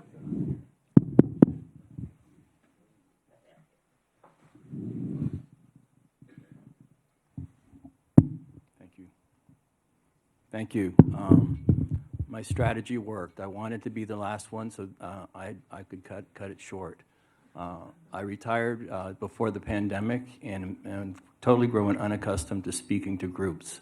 And I think some of you can probably relate to that. Not the retiring, but the speaking to groups. As Jose mentioned, I've been a member of the Eurogang program for 25 years, and Cheryl was smart enough or dumb enough, I don't know which, to invite me to the first Eurogang meeting, and I've been an active member ever since. And as Cheryl mentioned, and Cheryl and I worked together on projects, and we should have really compared what we were going to say, because we're overlapping. But that's all right, right? Great minds think alike. The Eurogang program, just to reiterate, was started in 1998 by Cheryl and Malcolm Klein from California, and Hans-Jürgen Kerner and Elmar Weidekamp from Germany. And the impetus of that meeting, of that first workshop, was to determine whether or not there were American-type gangs in Europe. And about 40 researchers and practitioners, about half from North America, the other half from throughout Europe, met for 3 days, and there was a lot of banter. And one of the Europeans says, "We don't have gangs like you have in America." And Malcolm Klein's response was, "Neither do we." And there, the common stereotypical social media generated image of gangs is the organized structural intergenerational gangs of Chicago for the most part, and no offense, David, also like New York, I guess. But research that Mac and Cheryl had conducted found that interviewing police who were involved with gang intervention, gang suppression strategies across the U.S. found that there are at least 5 types of gangs, and most of them did not resemble that media image that comes out of Chicago gangs. The important reason also for the meeting was to figure out how research can inform policy, and so that the Europeans would not make the same mistakes that the United States had made in terms of focus on suppression. So for over the past 25 years, more than 200 different researchers and practitioners have met intermittently. In the early years, one of the end products was a research design, if you will, for comparative multi-site, multi-method research. Before that, however, we had to develop and agree on a definition of gangs. And as many of you probably know, that's something that has not been agreed upon following more than 100 years of gang research. And so sometimes you think, what are they talking about? That's not the gangs that I study. Or that's not a gang. So we came up with what we call a consensus definition, that because there was no unanimous agreement on how to define the dependent variable. The definition that we came up with, Carlos, you need to correct the white paper, it's incorrect. So that's one comment about the paper itself.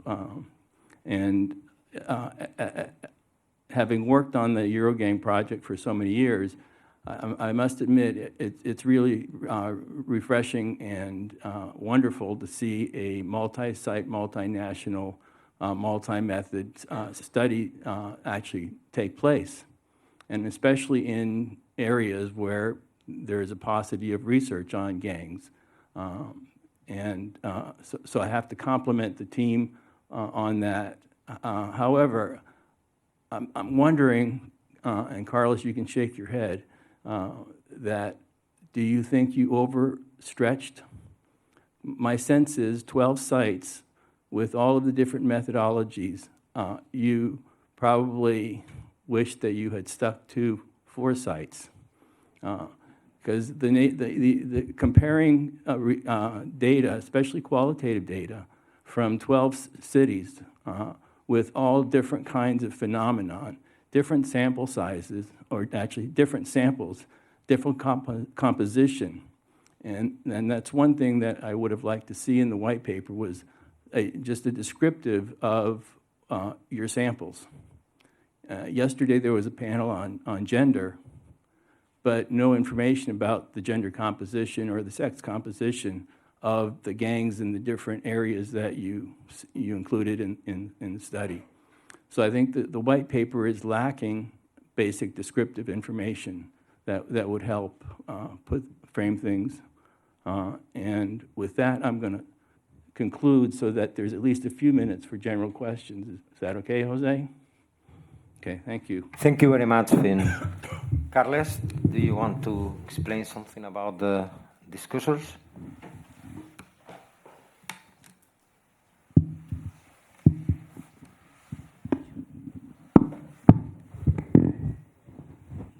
No, just to thank the researchers presented in the roundtable, or everyone in the room. We are a bit on delay, but I think this moment needs to be more time to have a discussion, because in the rest of the conference we haven't had enough time to discuss. First of all, I have to thank everyone, because in fact TRANSGANG wouldn't be possible without the effort of the previous teams that have tried to compare gangs.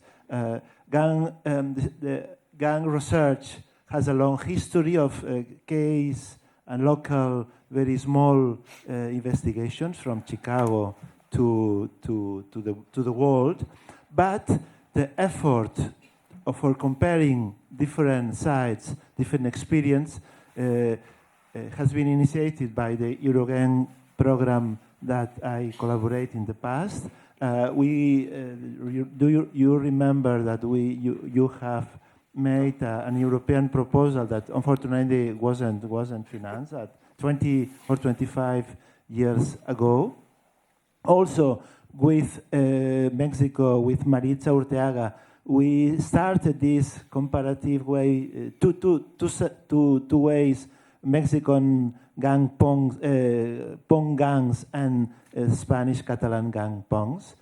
The second attempt in the 90s, the second attempt was with Eurogang in 25 years ago, and the third attempt was with the Almighty Latin King and Queen Nation with David Brotherton, Luis Barrios, and Mission 20 years ago, when this gang or this street organization arrived to Barcelona And the municipality commanded me and a team to investigate what was. And we discovered that the gangs were not still street corner gangs, but were transnational. After that, TRANSGANG has been very complicated, and I agree with you that in the white paper there is a lack of information of many things. Had been a big effort to organize at the same time this conference, at the same time to collect the amount of data we collected. The first mistake, and Dennis Rogers has only 3 cases. We have 12 cases. If I start again, I agree with Finn that 12 cases are too much. But on the other side, this have permitted that to unite 3 regions that normally doesn't dialogue between them. And this is, for me, the more positive.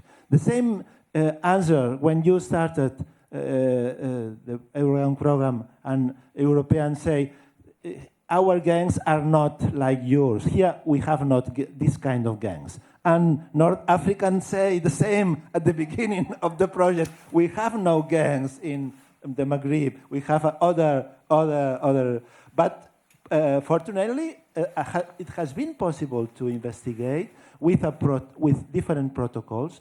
The white paper is the first outcome, but we plan to publish a general book in which the methodology, the protocols, the more material. In fact, we plan to publish two books and more, one on life stories and another on a general overview of the project in English, also in Spanish, in Arabic, etc. So this conference is not the arrival, the finish, but I think will be, why not, the point of departure of new comparative approaches in which the redefinition of what is a gang today for scholars, from media. This conference, we have had a lot of media interest. Today, when I was talking, Catalan radio, Maria, the translator, is now in an interview in the principal Catalan radio, in television. In Mexico, today, TRANSGANG is new. Casa Colacho Jaco sent me that today one of the main Mexican newspapers published this conference. So it's not easy, as David Brotherton knows, it's not easy to change and to challenge the myths and the stereotypes to the research-based information that all we know. We didn't agree all of that on the definition, on our approach, our methodologies, but we agree on the necessity that policy on youth street groups and gangs are based on knowledge, and also we agree that our research could be useful for improving and for don't doing the same mistakes that in the past has been done and in some countries are still on process. So thank you very much. And now maybe people in the room can intervene before the last session, in which policymakers in Catalonia, from Catalonia, but also from Latin America, will have the opportunity to dialogue with us. Thank you very much. Some questions in the room? Please, if you can introduce yourself, it could be fine for us. Hi. Yeah. Hi, my name is Valentina. I come from the Netherlands. And I wanted to ask about the reflections of being researchers and the positionality of kind of what you as a researcher might influence on the groups, the youth groups that you have studied. Historically, I think it's also important to acknowledge that when academicians enter social spaces, there is a change in dynamic, and I would like to know what was the experience of that dynamic. How did researchers in different countries approach it? And also, because we're talking about something so political, as Professor Brotherton spoke during his dissertation, I'd also like to ask how we acknowledge that political element within academia. También lo hago en español. Quiero entender un poco cómo es la posicionalidad de los investigadores cuando estamos hablando de temas políticos en áreas políticas y donde las dinámicas sociales cambian cuando entra la academia. Thank you.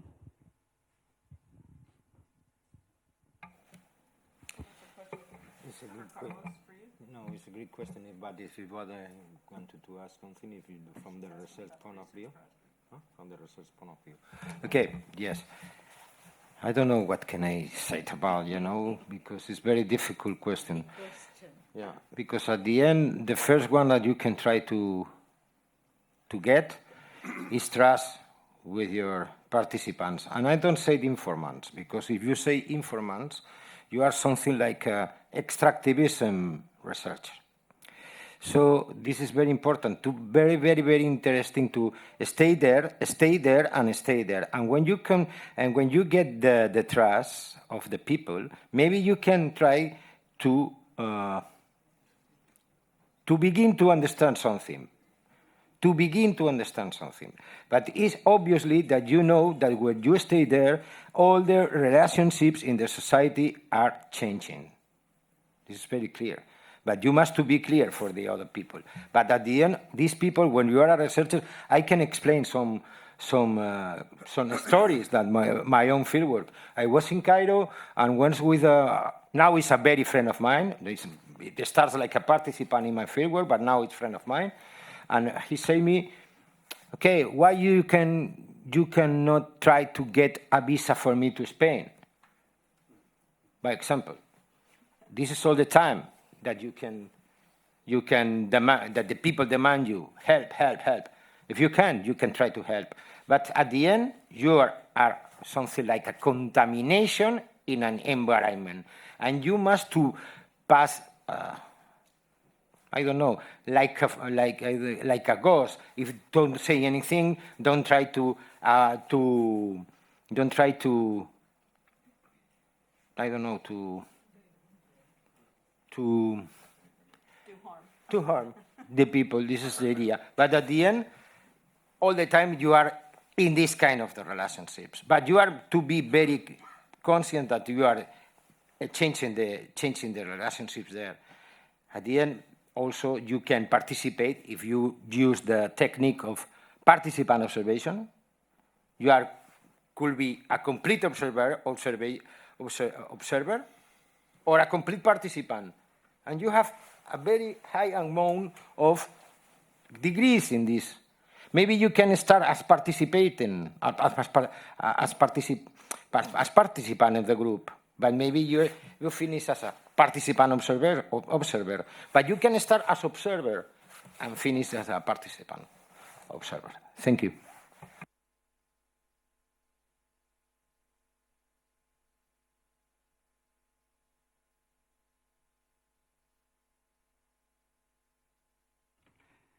Thank you for a very good discussion of this very interesting project.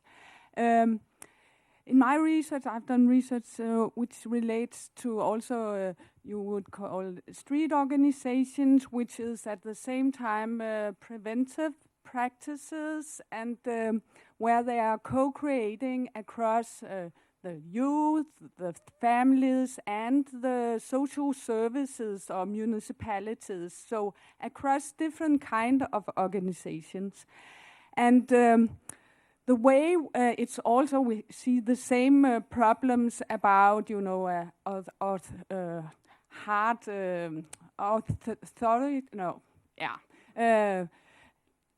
way to try to change things, we invite people to be co-researchers, co-authors on the publications from different positions, and that's the way also to empower people, but also name the people which is making a positive change. So I was wondering if you have also, in these very different places, I know it can be difficult to, when it's so far away, and so many languages, but have you, I saw the movie yesterday, you could see that actually you have co-created it with the people, and I really like that. But what about the research? Have you done that also?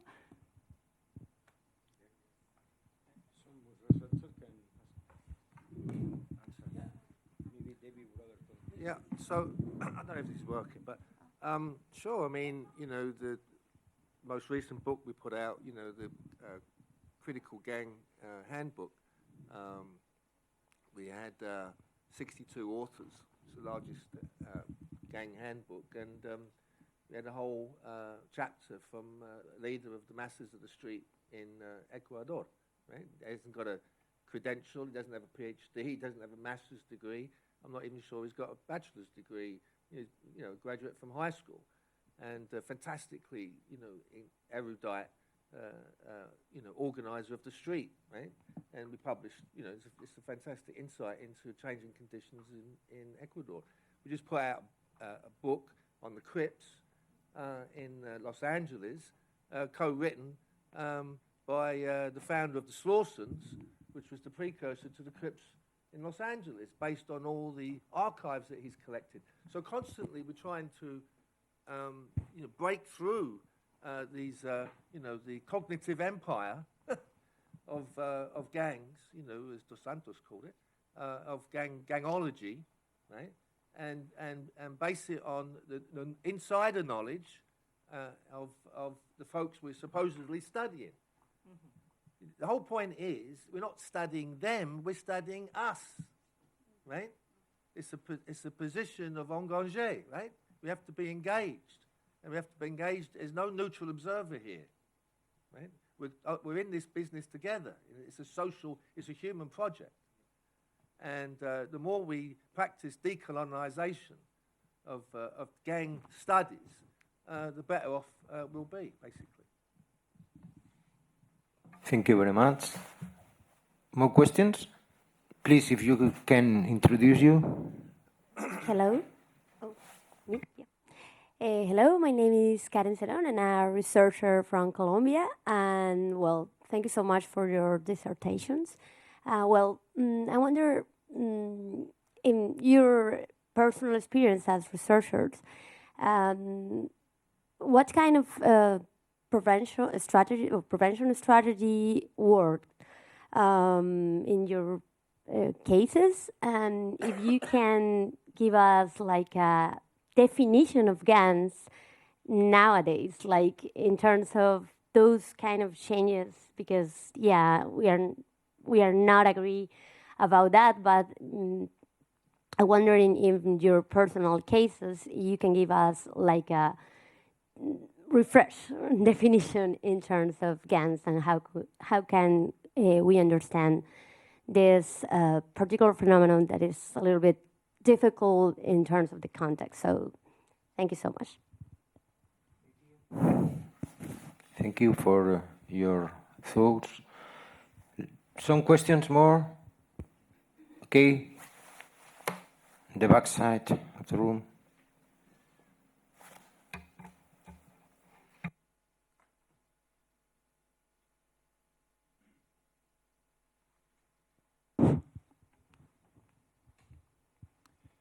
El día de ayer me acerqué a Carlos por aquí, por este lugar, y le quería decir los agradecimientos por estar presente en este territorio GANS de alguna manera especial.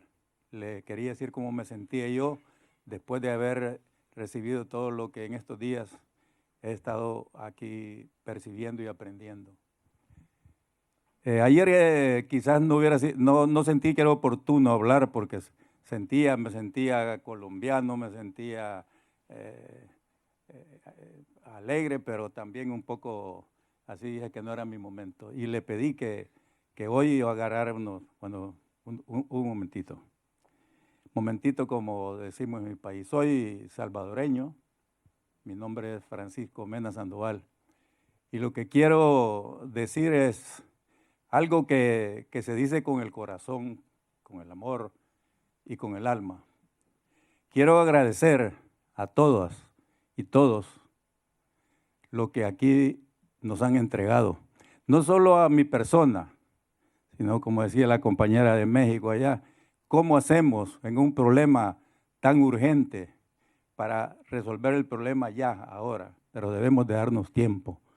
Porque cuando sentimos lo que aquí se trata, el esfuerzo de todas ustedes, la verdad es que lo que tenemos adelante es la esperanza, que no debemos de perder. Y los conceptos que aquí ustedes han expresado, sobre todo hoy, y eso es que yo, mi inglés, que le pediré que a los que no hablan castellano, que algo puedan explicarle de lo que yo voy a decir aquí. Porque hay dos cosas importantes. Una es que les agradezco en el alma, les felicito por este esfuerzo. Y este es un esfuerzo que está para llegar a todos los lados del planeta. Y la otra parte, quizás es importante, aunque se trata de mi vida, se trata de un problema de transformación también. Porque cuando algunos me conocerán, pero yo de profesión soy militar. Cuando en Cataluña digo esto, pues a veces el problema se complica. Pero cuando estuve yo 19 años como militar, también entré en una crisis. Esto es un testimonio que son dos cosas las que quiero decir. Entré en una crisis porque era militar, pero sabía que el pueblo estaba organizándose y se organizaba en la guerrilla a la que yo estaba combatiendo. Y entré en una crisis porque en un momento dado sentí que el pueblo tenía la razón. Y yo todavía peleando con el pueblo. Podría hablar de una cantidad de cosas que también fueran importantes. Pero hay otro elemento que me une más ahora aquí en esta discusión del territorio GANS, de los problemas de la juventud, de los problemas principalmente que ahora estamos en primera página en El Salvador. Pero hay un elemento que quiero comentar brevemente. Cristian Poveda, un francés español, lo mataron en El Salvador. Y en un momento dado, que en este tiempo estoy recordando también que conocí yo a Carlas. Ahí empecé a trabajar en algunas ONGs. Desde ese tiempo estoy por aquí, por Barcelona.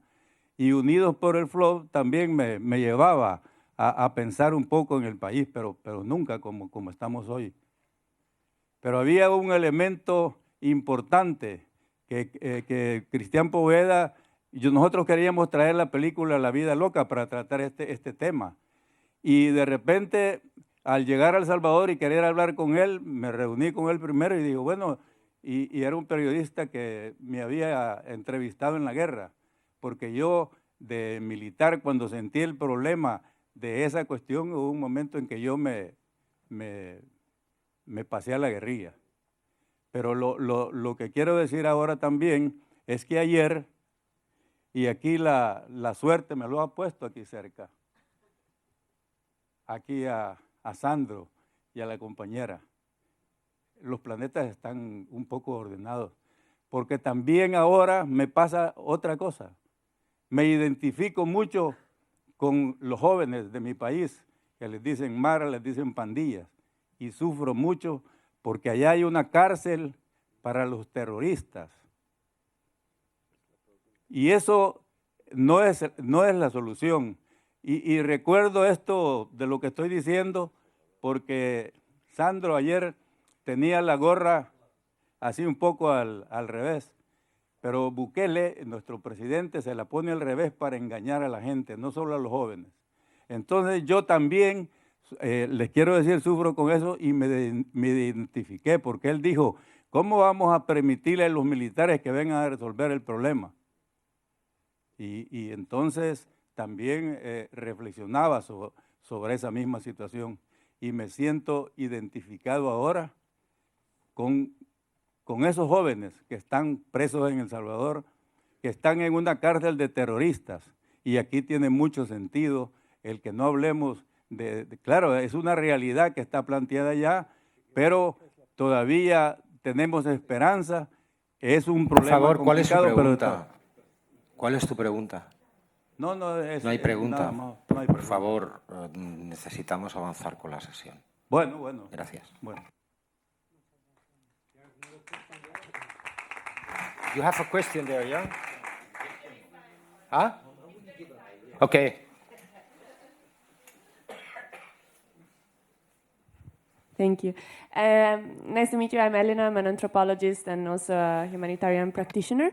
And my question goes to, it's really to any of the discussants that would like to reflect on this. I think one of the most radical aspects of this project is that not only it tries to look and reconceptualize gangs as a sort of positive social institution, but also studies gangs next to really very different, like there are very different youth groups, right, in the case studies, from Rastafaris to artistic youth groups or youth groups that have to do with sports and arts, next to other case studies that are really more about youth groups engaged in some form of illicit economies, right? And so I have been left wondering, listening to the different case studies, I can see the benefits of this, but are there also challenges and potential stigmatizations and potential sort of, unintended effects in putting these groups next to each other? And I would like, if any of the discussants has any comments on this.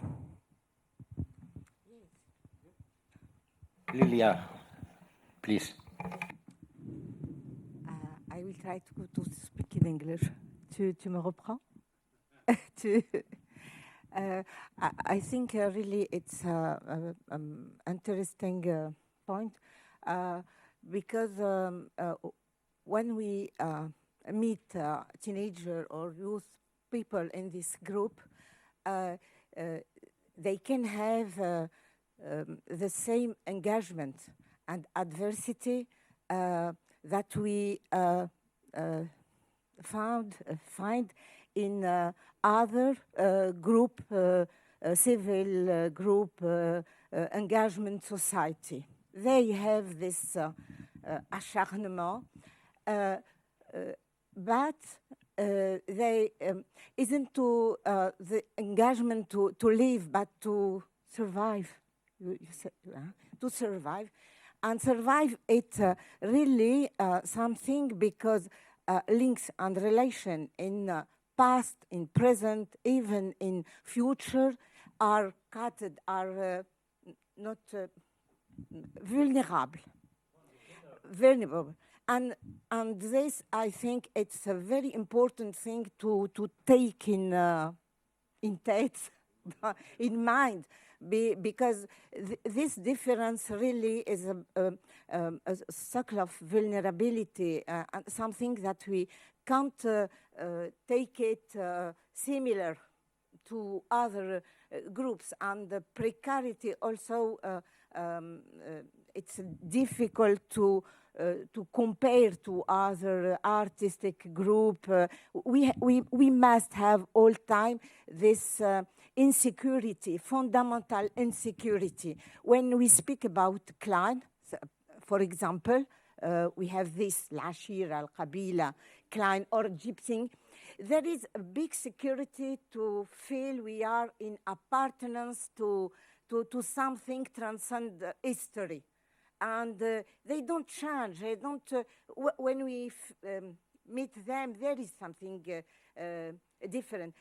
I think there is adversity. There is capacity of engagement. But the second time of resilience, the capacity to cope,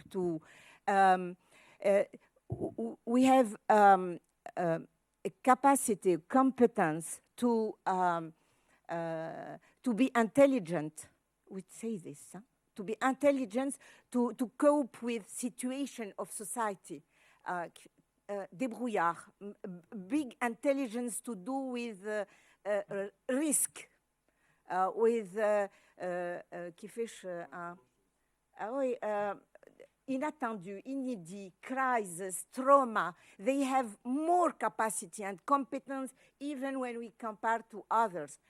But they haven't security to ask help, they insecurity in other, and it's something that cut all possibility to go to other land.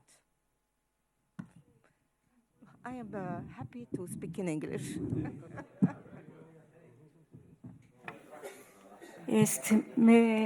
Me gustaría complementar lo que ha dicho la colega. Me parece que la definición de GAN precisamente es uno de los resultados más importantes y más impactantes de esta investigación. Esta redefinición incluye todo tipo de grupos que están entre las agencias culturales e igual con las prácticas delincuenciales. ¿Por qué? Porque la discusión anterior, la discusión antigua de GAN, y eso lo puedes ver en el libro blanco, te lo digo a ti, excluye totalmente, saca de la sociedad a las bandas como si fueran enemigos públicos y se pueden aplicar estados de excepción, que es lo que pasa, para poderlos encarcelar y humillar como animales, porque ya no son humanos. Esta redefinición de GAN como grupos, asociaciones, agrupaciones espontáneas de jóvenes a través del cara a cara o de la internet y de toda la media, es importante porque los reintroduce en la sociedad en donde viven para poder ser tratados como personas, seres humanos, como parte importante de la sociedad. Y a eso me refiero de complementar con lo que dijo la colega, con gran capacidad de agencia para crear sus propios mundos. Bueno, eso. Gracias, Maritza. Voy a traducir. Dennis? I'm just going to translate. Thank you. So,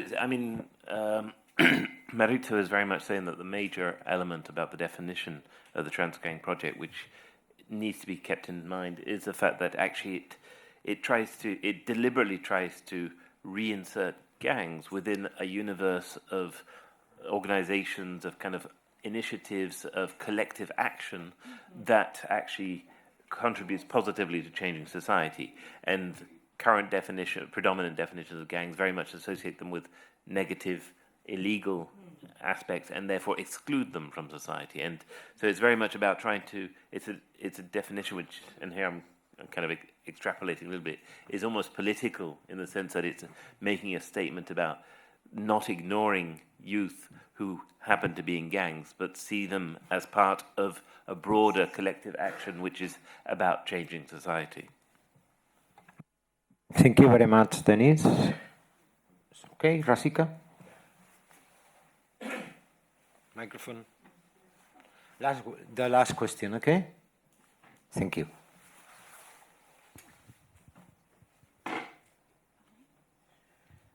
Bonjour à toutes et à tous.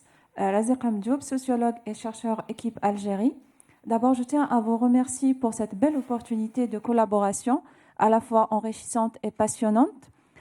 Si c'était pour nous le travail du terrain au niveau très micro et local difficile parce qu'on avait plusieurs terrains, donc je vois que la comparaison entre plusieurs sociétés différentes et dans plusieurs continents va être un exercice encore plus difficile, surtout que les outils de terrain utilisés couvrent pratiquement toutes les dimensions par rapport au groupe de jeunes. Donc, on passe de la relation de l'enfance jusqu'à la relation genre, etc., etc. Hier, on a remarqué qu'il y a quand même des éléments qui commencent à apparaître. À titre d'exemple, le gang et le rapport au genre, qu'on le voit différemment dans les différentes sociétés, entre femmes leaders jusqu'à femmes acteurs, mais invisibilisées dans les sociétés maghrébines. Aussi le rapport à l'autorité, entre l'affrontation et les stratégies de négociation, par exemple, à notre terrain. Je pense, de là ma question, quelles sont les perspectives par rapport à ce projet sur les gangs ?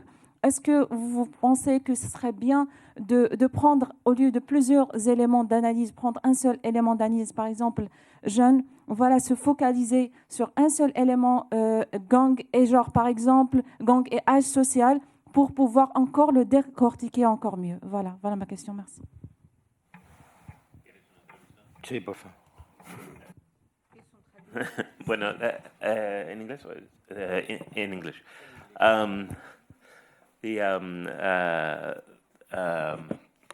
Compañera,